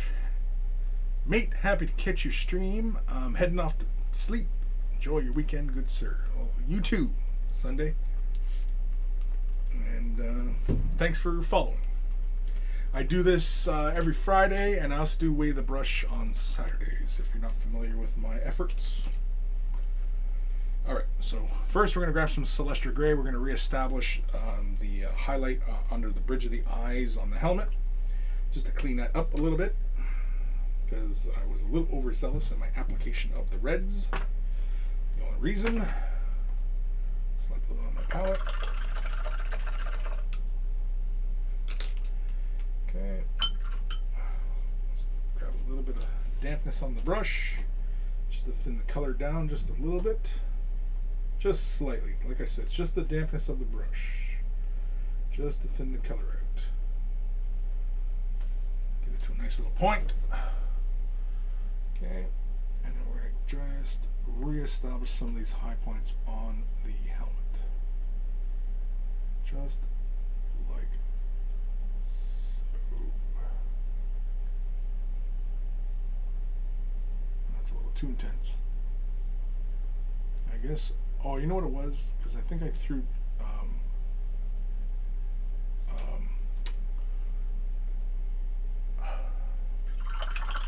contrast. Black Templar. I think I used Black Templar to push the color down again when I did all these highlights. I think that's what I did. So I might have to do it again. Dang it. Yeah, because these highlights are not very, very intense. Yeah.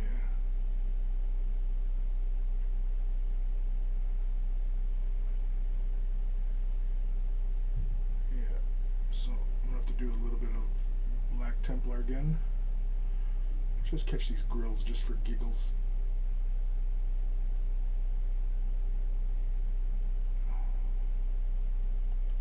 Just for giggles.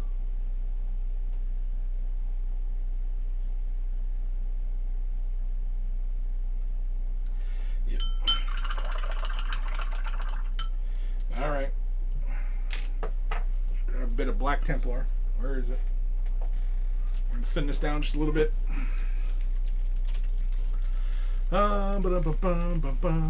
Kevin Cabal. That looks sweet. I feel I need these for my Dark Angel Ravenwing. Yeah, this what I did for the armor and pretty much everything other than, well, yeah, I mean, like, this, you could pretty much paint this as a Ravenwing or Raven Guard. Pick your Raven, I suppose. All right, just taking a little bit of Black Templar. I'm gonna thin this down just a bit with water,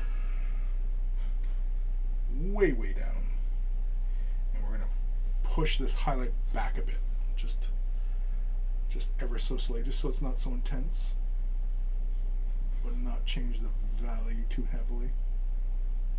Yeah, there we go. Yeah.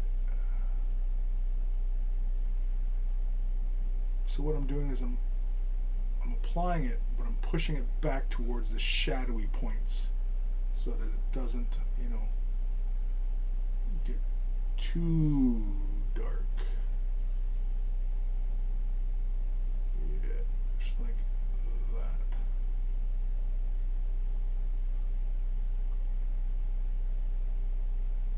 Yep. Just neaten up that highlight on the nose. Yeah, there we go.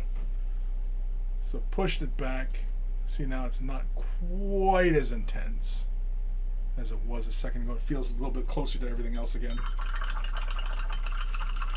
Well, I guess we could leave a little bit of the exaggerated color and highlights on it, just because it is the helmet, and we want to bring a bit of attention back to it, kind of thing. But I'm also going to throw that little white spot highlight on those eye lenses, just to give them that little transparency look. So let's do that. Where's the white? Grab some white scar. Actually, I'll throw it on my mixer for a moment. I think I just used it yesterday, but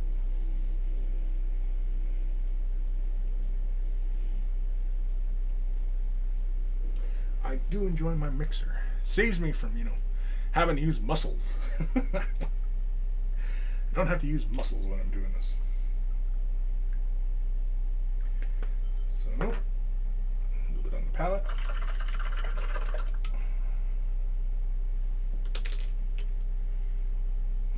Okay.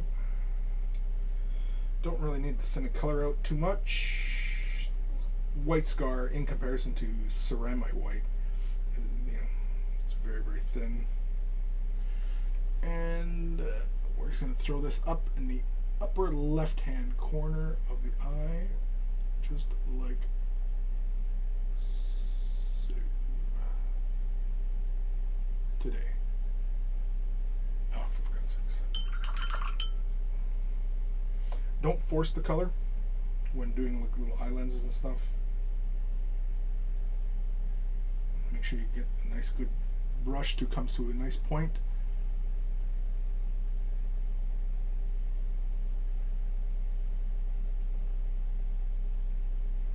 There it is. There. I don't know if you guys can see that. Yeah, just a little dot of white in there. I'm trying to go for the upper corner.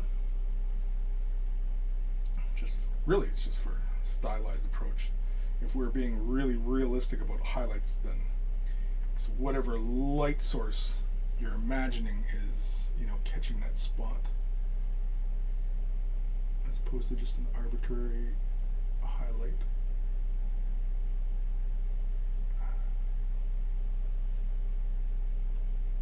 Piss off.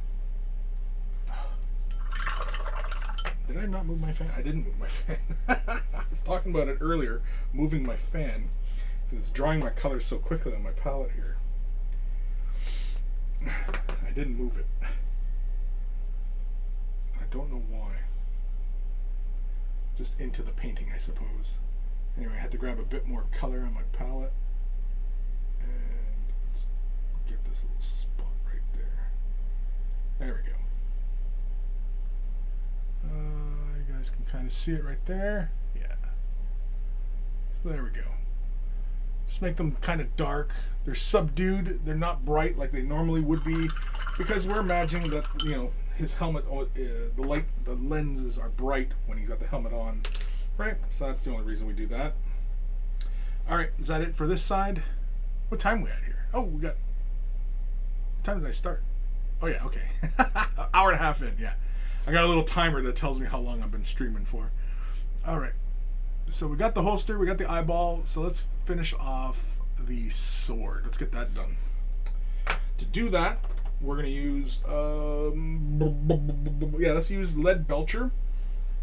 But we'll mix Abaddon black into it. Give us a nice dark metal to start with. Yeah, we'll use Abaddon black. We could also use... hair dryer here. It's all crowded in my workspace. We could use, I was just thinking about it, would actually be kind of fun, is to like with lead belcher, Abaddon black, and maybe a spot of Incubi darkness, just to throw a slight blue cast into the metal. I was thinking maybe that would be kind of fun, but maybe next time. Just giving the lead belcher a mix. Oh, jeez Louise. All right.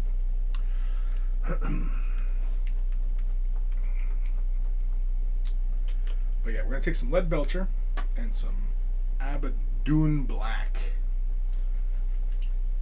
We're going to mix these probably a little bit less than 1 to 1. So it's mostly lead belcher with a, you know, almost, it's almost 60-40. Let's say it's more like a 60-40 kind of thing. 60 lead belcher, 40 Abaddon black. It's just to knock the lead belcher down a bit, just to make it a bit darker. The reason being that we're doing this is so that we don't have to really rely upon laying lead belcher down and then doing a shade wash.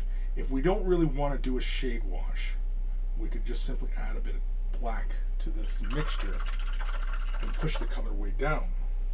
Now the reason why that would be preferable is so that we're not always reliant upon the shade wash to achieve our effects, which is something I often talk about. You know, as people develop in this hobby and become better painters, you know, you don't really want to rely on the shade wash to achieve your effects. I've just thinned this out just with the dampness of the brush, and we're going to apply this somewhat carefully on the teeth of the saw, but we're also going to use the same color for the handle as well. So I'm going to lay this on. Again, just the dampness of the brush to thin the color out ever so slightly. Let's do the handle as well. And then we'll get to the pommel.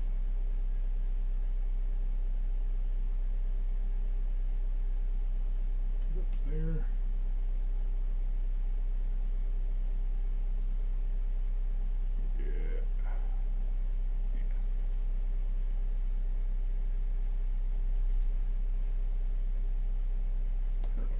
See what I'm doing there, but it's just a base coat anyway.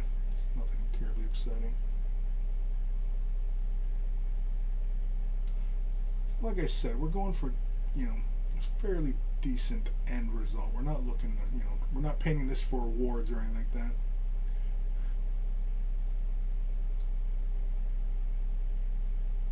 Painting it and having fun. Having fun.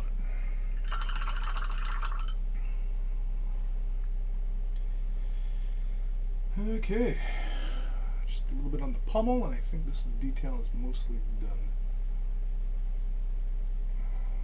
I just want to make sure I'm in all the nooks and crannies, or at least the crannies that matter, at least that we can see. Actually, I'll run it over the teeth one more time,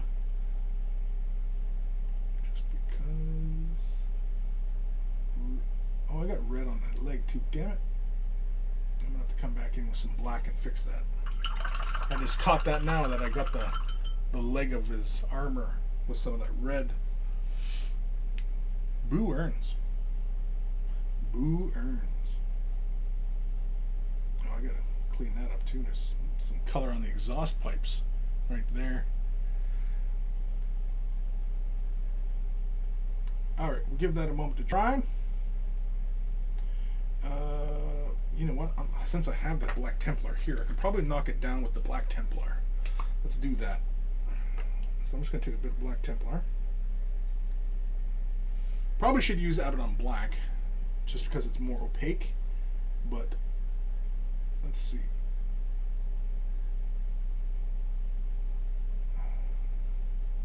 Yeah, I probably should use Abaddon Black. But this is working okay as well. So we can always bring those highlights back if we're wanting to.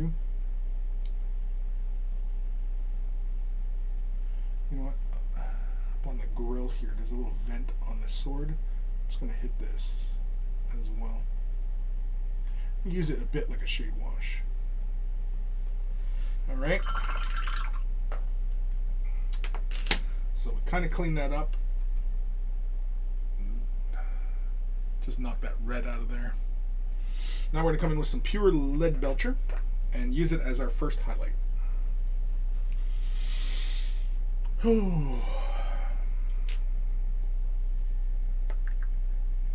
Slap this onto the palette.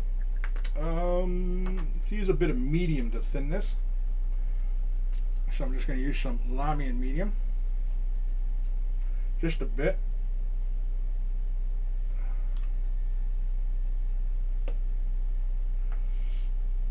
So I want this paint to flow a little bit thinner, but I don't want to introduce too much water, because I find that when you thin metallics down with water, you reach a certain point where it feels like the pigment separates from the binder. If you've ever thinned down your metallic paints and you've seen like the metallic kind of floating on the surface, yeah, that's because you pushed it a little too far. So we're taking the lead belch down just a little bit. I haven't added that much thinner. It's just enough just to help with the flow. And we're just going to run this over a majority of the teeth. Actually, I'll probably draw it about 3/4 of the way up the teeth. So I'm just going to catch it just the high points there. Kind of like an overbrushing. You know, have you ever done like overbrushing, like where you leave the brush saturated but do like a dry brushing technique? It's kind of like that. That's overbrushing. I'm just catching just more of the teeth, bringing more brightness to the ends of those teeth like that.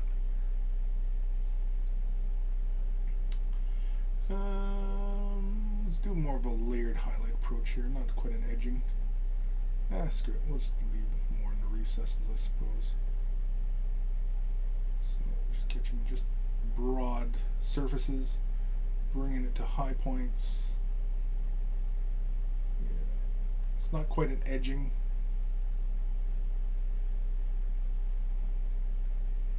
Just making more of the color stand out and just kind of leaving it. midsections.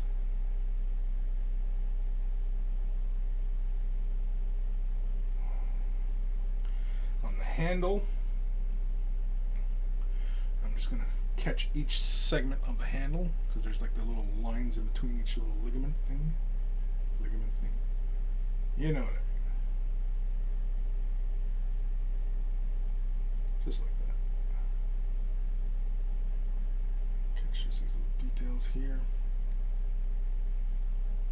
Again, we didn't really change the value too heavy. Use a bit of the color here. Just going to try and catch the high points on those vents on the sword.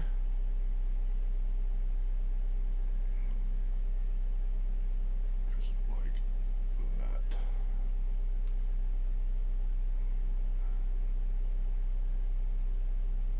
A bit more brightness there. A bit more there. I guess on the back end too. I'm just trying to concentrate some more of this color just through the centers of each of those little areas. Yeah. Alright, next we're going to take some iron breaker. Iron breaker. And I suppose we'll get the Runefang steel out as well. Is it still Runefang steel? No, it's Spirit Stone or something steel, I think it is, or Spirit Stone something? I don't know. Oh, ba-dum-bum. Look at the mixer. What am I shaking this for? Like a sucker. Using my own muscles like a chump.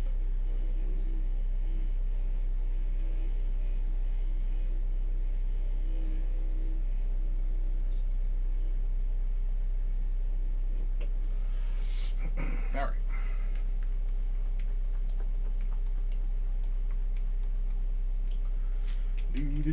Slap a little bit on the palette. I'm not going to thin this out. I'm just going to use just the dampness of the brush just to thin the color down just a bit. Don't need too much.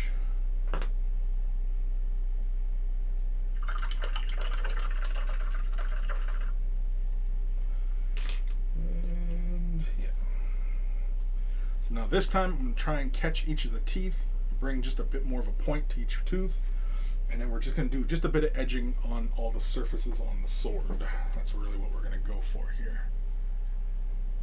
That's the goal anyway. Now to catch these edges of the teeth, I'm going to draw the brush cutting edge back. So I'm actually going to work this way backwards. Yeah. So we're just going to go chunk, chunk, chunk, chunk, chunk, chunk, chunk, chunk, and pachunk. One more pachunk, and there's another pachunk, pachunk, and pachunk, and pachunk. Just like that. I don't know if you guys can really see the transition, but there is a slight transition, and because we brought more of that color towards that cutting edge of those teeth, it feels a little bit more prominent. Next, we will work on this little space right here, catch this vent, catch these edges. Let's go right here, catch that face. Yeah, we'll just bring it along that edge right there. Do just a little bit of edging here, here.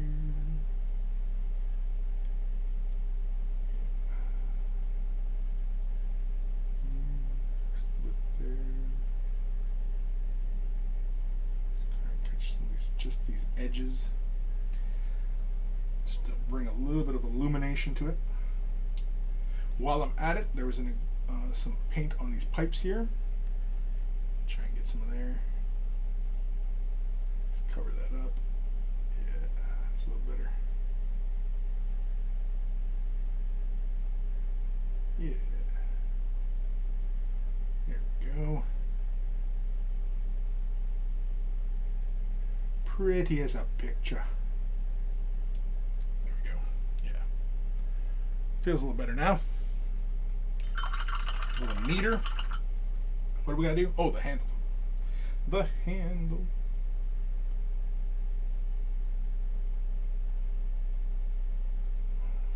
So on the handle, we're going to just catch just the up here, just like so. It's really more or less just more of a dot than anything. Yeah.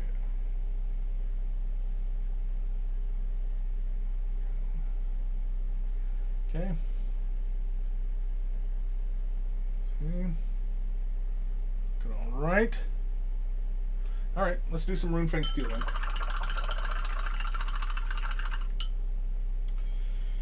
Just a little bit of Runefang steel, just for the teeth of the blade, just to bring some brightness, some definition. It's kind of, you know.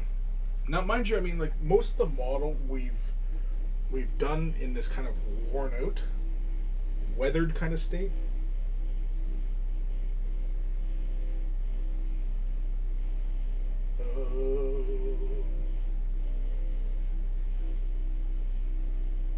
I usually stop once I can hear the paint sloshing around.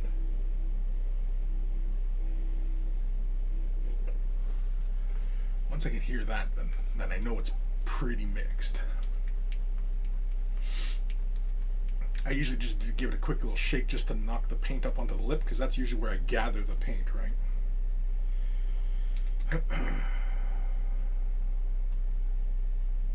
Yeah, that looks good. So, just a little Runefang steel. Not much.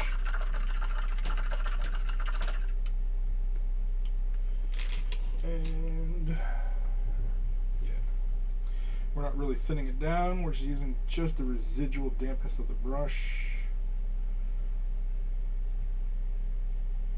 Just drawing it through the palette here.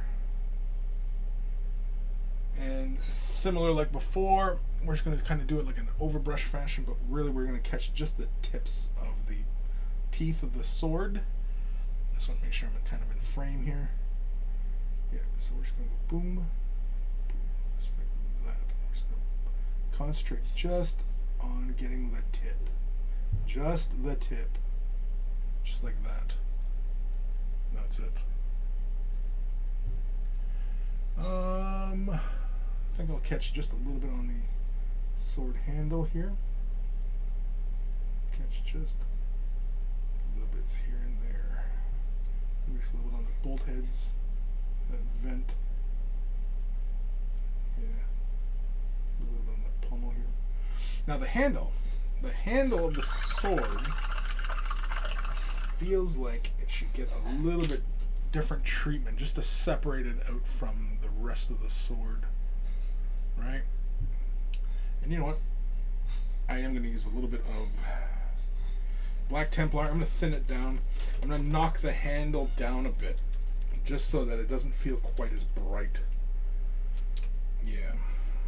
So I'm just going to grab a little bit of Black Templar contrast, slap that onto the palette, and I'm going to use that on both of the vent, and I'm just going to thin it with just a generous helping of water. Taking it way down. It's very, very thin. Yeah. And we're just going to apply that to the handle of the sword just to knock it down a bit, and also knock a bit of the shininess out as well, just to make it feel a little bit different from the rest of the sword itself. And then we're also going to apply that into the vent again. Yeah, just a bit like that, and maybe around the bolt heads. Get a little bit there.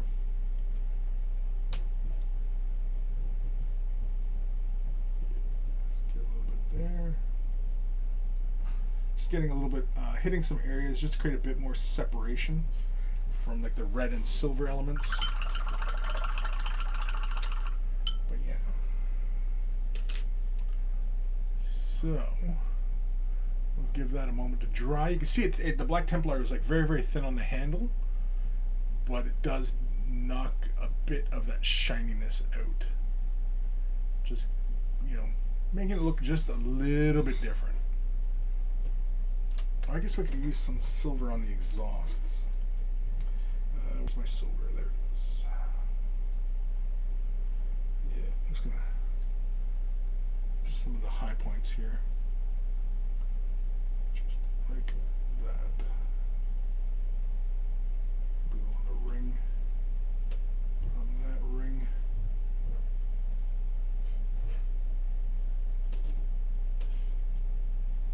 Yeah. Just like that. Just to bring a little bit of brightness there. That's fun. Fun is fun. All right, so the sword's done. Now, as I was mentioning, you know, the axe or the sword blade itself kind of has a bit of a weathered look to it. I don't know if I really feel like weathering those teeth. I'm kind of fine with how that looks for the most part. We've only got a few minutes left of the show. I don't know, what else do we got? Oh, right, the purity seal. I guess we could do that purity seal real fast, right? Do we have the colors for that? We do have the colors for that. Okay, let's do it. Let's do it. Screw it, we'll do it live. All right, I'm gonna use corn red. This is gonna be really, really fast. I'm gonna use some corn red. I'm gonna base this somewhat generously. There I was talking earlier about where else needed corn red. Forgot all about the purity seal. And yeah. So I'm going to carefully lay this on. This is going to be a fairly straightforward application of the color, applying it in a fairly generous fashion. As it is a base color, it will sit on top of black just fine.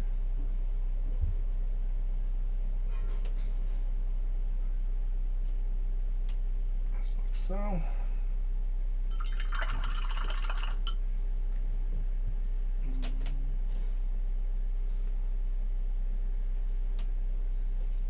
Just want to get the underside here.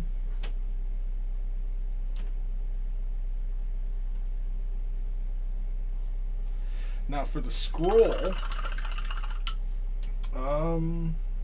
I often like to use, we could use Baneblade. We could use Baneblade, or we could use Ricard Flesh. Ricard Flesh is one of my favorite ways of doing this. Where the hell is it? There it is. Because Ricard Flesh is a bit brighter than Baneblade. See, there's Ricard Flesh on the left, Baneblade, right? It's a little bit brighter, but it's a base color. And you can thin it down, and it's still very pigmented, and it's very strong. Just giving it a quick mix.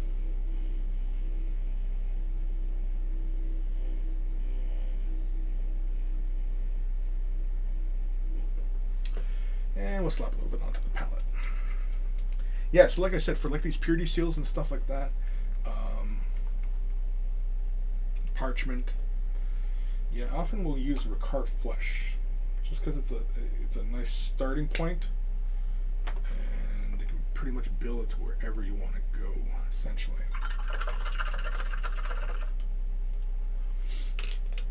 So I'll take a bit of the Ricard Flesh, just the dampness of the brush to thin it down for application, just like so. Make sure the frame here.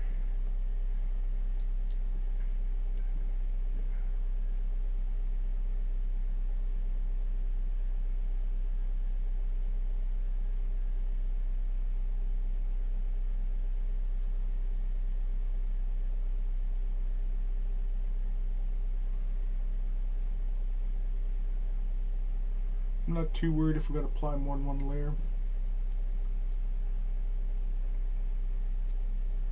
Typically I usually do, just because I like to have a nice solid base. Because I usually don't work up too far from this base tone for Purity Seal. I like it just straight from here.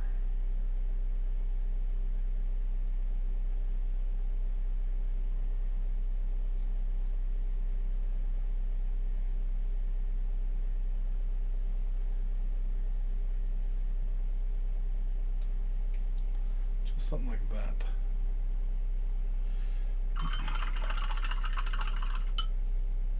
Just gotta do the other side here. The other side. Where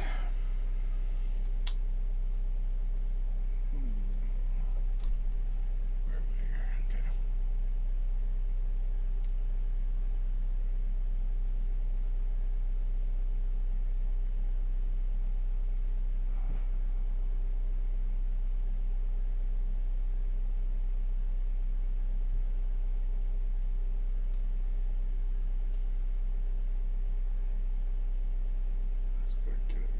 And crannies.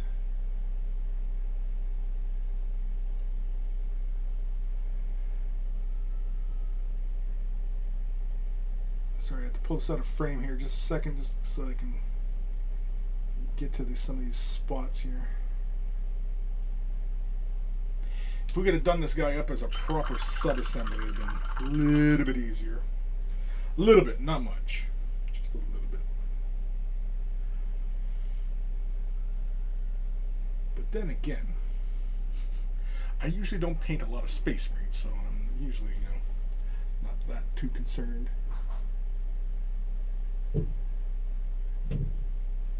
And this is just quickly a second layer on those areas on the inside here. And that is pretty much all we need to do for that in the moment.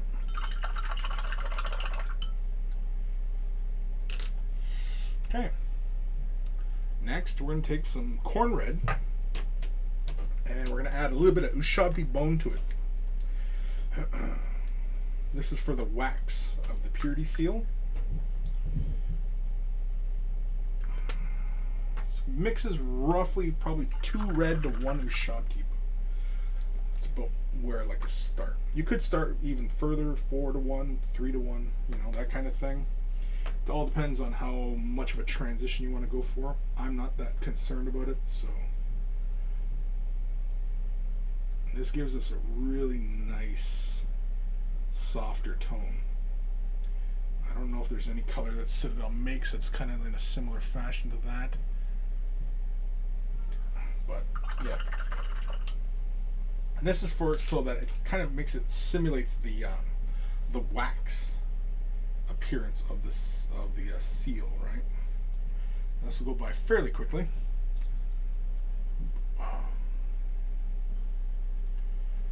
And because the outer the outer edges of the seal are kind of uneven, try to duplicate that.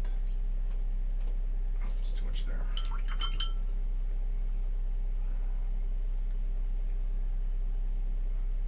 Just drawing some of the excess paint out. Put a little too much down. So now it starts to feel a little softer, and I'm going to quickly add a little bit more ushabti bone to the mixture and do another highlight. This time it'll be pushing the color probably closer to more of a 1-to-1 of corn red and ushabti bone. It's going to push us more towards a pink color, but it's still got a bit of warmth because it has ushabti bone isn't just a white, it's got a bit of a yellow to it because it pushes more towards a brown. But with this highlight, we're going to just do just a couple of the high points, just like, just the outer edges, really. It's just like this. Do just here, and spot here. Yeah. And the more irregular you make it look, the more it starts to look more like the wax seal kind of thing. Just like that. So you can kind of see some of those dark points. Because you're imagining that the purity seal, right? It's like they push it in, and you got that excess wax squirting up the sides kind of thing. That's kind of what that's representing. All right, now for this parchment, we're going to jump back into our ushabti bone, and yeah, we're just going to slap a little bit of this onto the palette. We don't really need to add it to the Ricard flesh to make a go-between color, like for the transition, because if we really want to, we could just simply bust this color down to a glaze and glaze in the transition. which we could, you know, let's screw it. Let's do it. Let's do it. We'll add a, I'm going to use a bit of a medium, thin the color down a bit. Just a drop, I think. Yeah.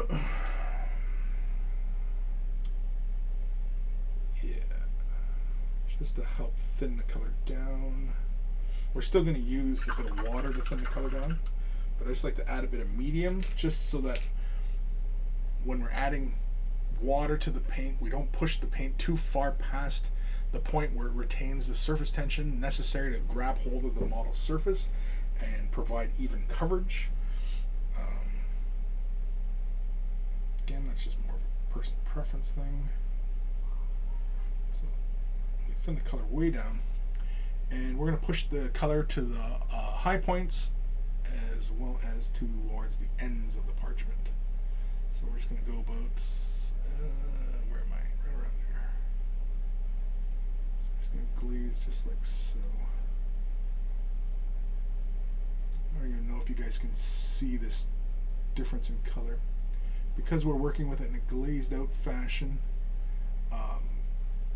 we will have to apply a few layers to really see the difference in tones, which is why I like using Ricard flesh in these instances, just because, you know, Ricard flesh and ushabti bone, you know, they're not too far off from each other. They're not that close. I mean, technically Ricard flesh has a bit more bluer tones in it than ushabti. Ushabti has more light, warmer browns, more reds and yellows.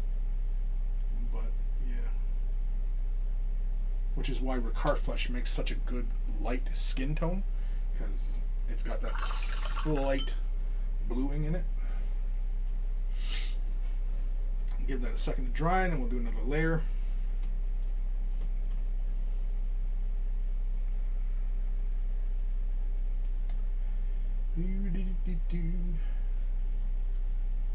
Just making sure I didn't put my hand in my palette.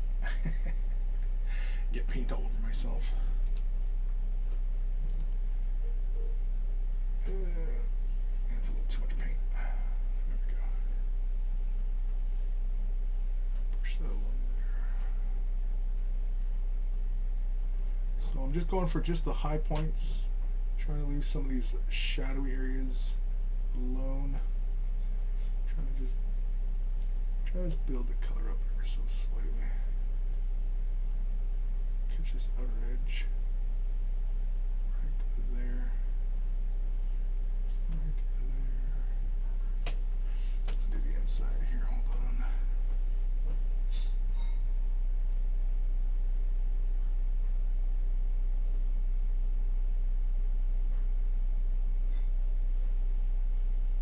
There we go. Just a bit there. A bit there. Okay, really quickly, we're going to add a bit of white to the ushabti bone mixture. That's not really mixture, it's just thinned out. But we're going to add a little bit of white ska. We're 3 minutes OT, holy cramoly. So as soon as I finish this, well, I guess I'll show the doing the text, I guess, really quickly. Okay, we're going to add a little bit of white ska. Add it into the ushabti bone. Just thinning it out ever so slightly. Essentially, we could have also just came in with Screaming Skull. It's about the same value. If you add white, like one white to one ushabti bone, get you pretty much Screaming Skull. So, you know, was it necessary to mix? No, not really. I just didn't feel like reaching back and grabbing it. That's the only reason I mixed it. All right. With this, it's just the dampness of the brush to thin the color out, because really, essentially, all I'm going to do is an edging on this stuff. Just catch the edges. And this is about as bright as I will bring this, typically. I don't really bring it that much further. Typically. All depends. Depends what kind of mood I'm in. If I feel like being really, really silly about it. If I feel like being really pedantic. There we go.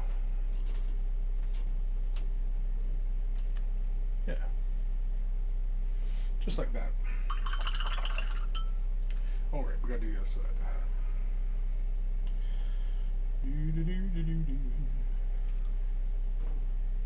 This side's pretty easy. You just have to catch the bottom edges here. Just like so. And like so.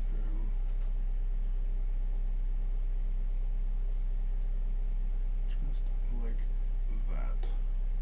There. That's it for that side. Okay. And really fast, I'm going to take, I'll take wildwood. No. Snakebite? No, we better use wildwood. Use a bit of wildwood, thin it down, and then I'm going to shade. I could just simply use Agrax Earthshade as well, but I'm going to use wildwood just because. And I'm going to thin this down just a bit of water. And I'm going to use this on the wax portion of the purity seal. And if I need to, I might use it on the parchment as well. But I'm just going to use it just mostly on the seal, because I just want to bring some of those shadows back in and create a little bit of separation around the armor as well. Just like so. Just like that. Just deepen that color up. I could also thin the color way down and push it onto the parchment.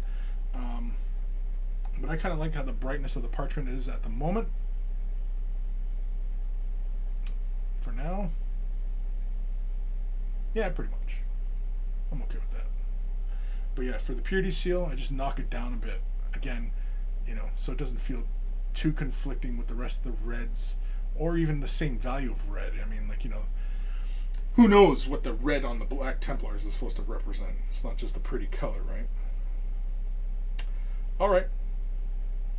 Finally, let's do the script on the parchment, and for that, I'm just going to use. Yeah, we'll just use Black Templar. Just use Black Templar. I'm going to thin it down just a bit, and then we're just going to create little dashes and lines and things of that nature. The usual way we do parchments and text. I didn't really do it on the armor either, though, because the armor could also have it as well. I didn't even do that. Maybe I'll show that as a video. Nah, it's not really necessary. I think with this, though, it's pretty much done. Right? I mean, other than some little other odds and ends. I mean, it's pretty done. Too much water. So we thin the color Black Templar out just a little bit. Not too heavily. And then, right, let's see here. Right there. And let's just start creating little dashes. Little dots, dashes, little squiggles. I'm trying to follow the lay of the parchment itself, so that it feels kind of logical as to how the little lines would run, kind of like so. I don't know if you guys can really see that very well, but yeah. And of course, you can push this kind of thing as far as you want, like creating the impression of little capital letters or things like that.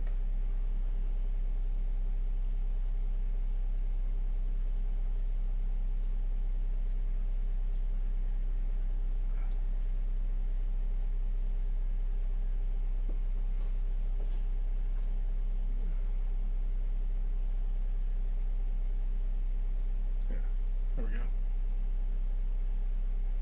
And with that done, I think he's mostly done, other than his base. I mean, there's a bunch of other areas that I would like to pick out. I may still pick out. I don't know. But that is it for today. I want to thank you guys for tuning in. Big thank you to all my patrons who currently support. And if you're interested in patron support,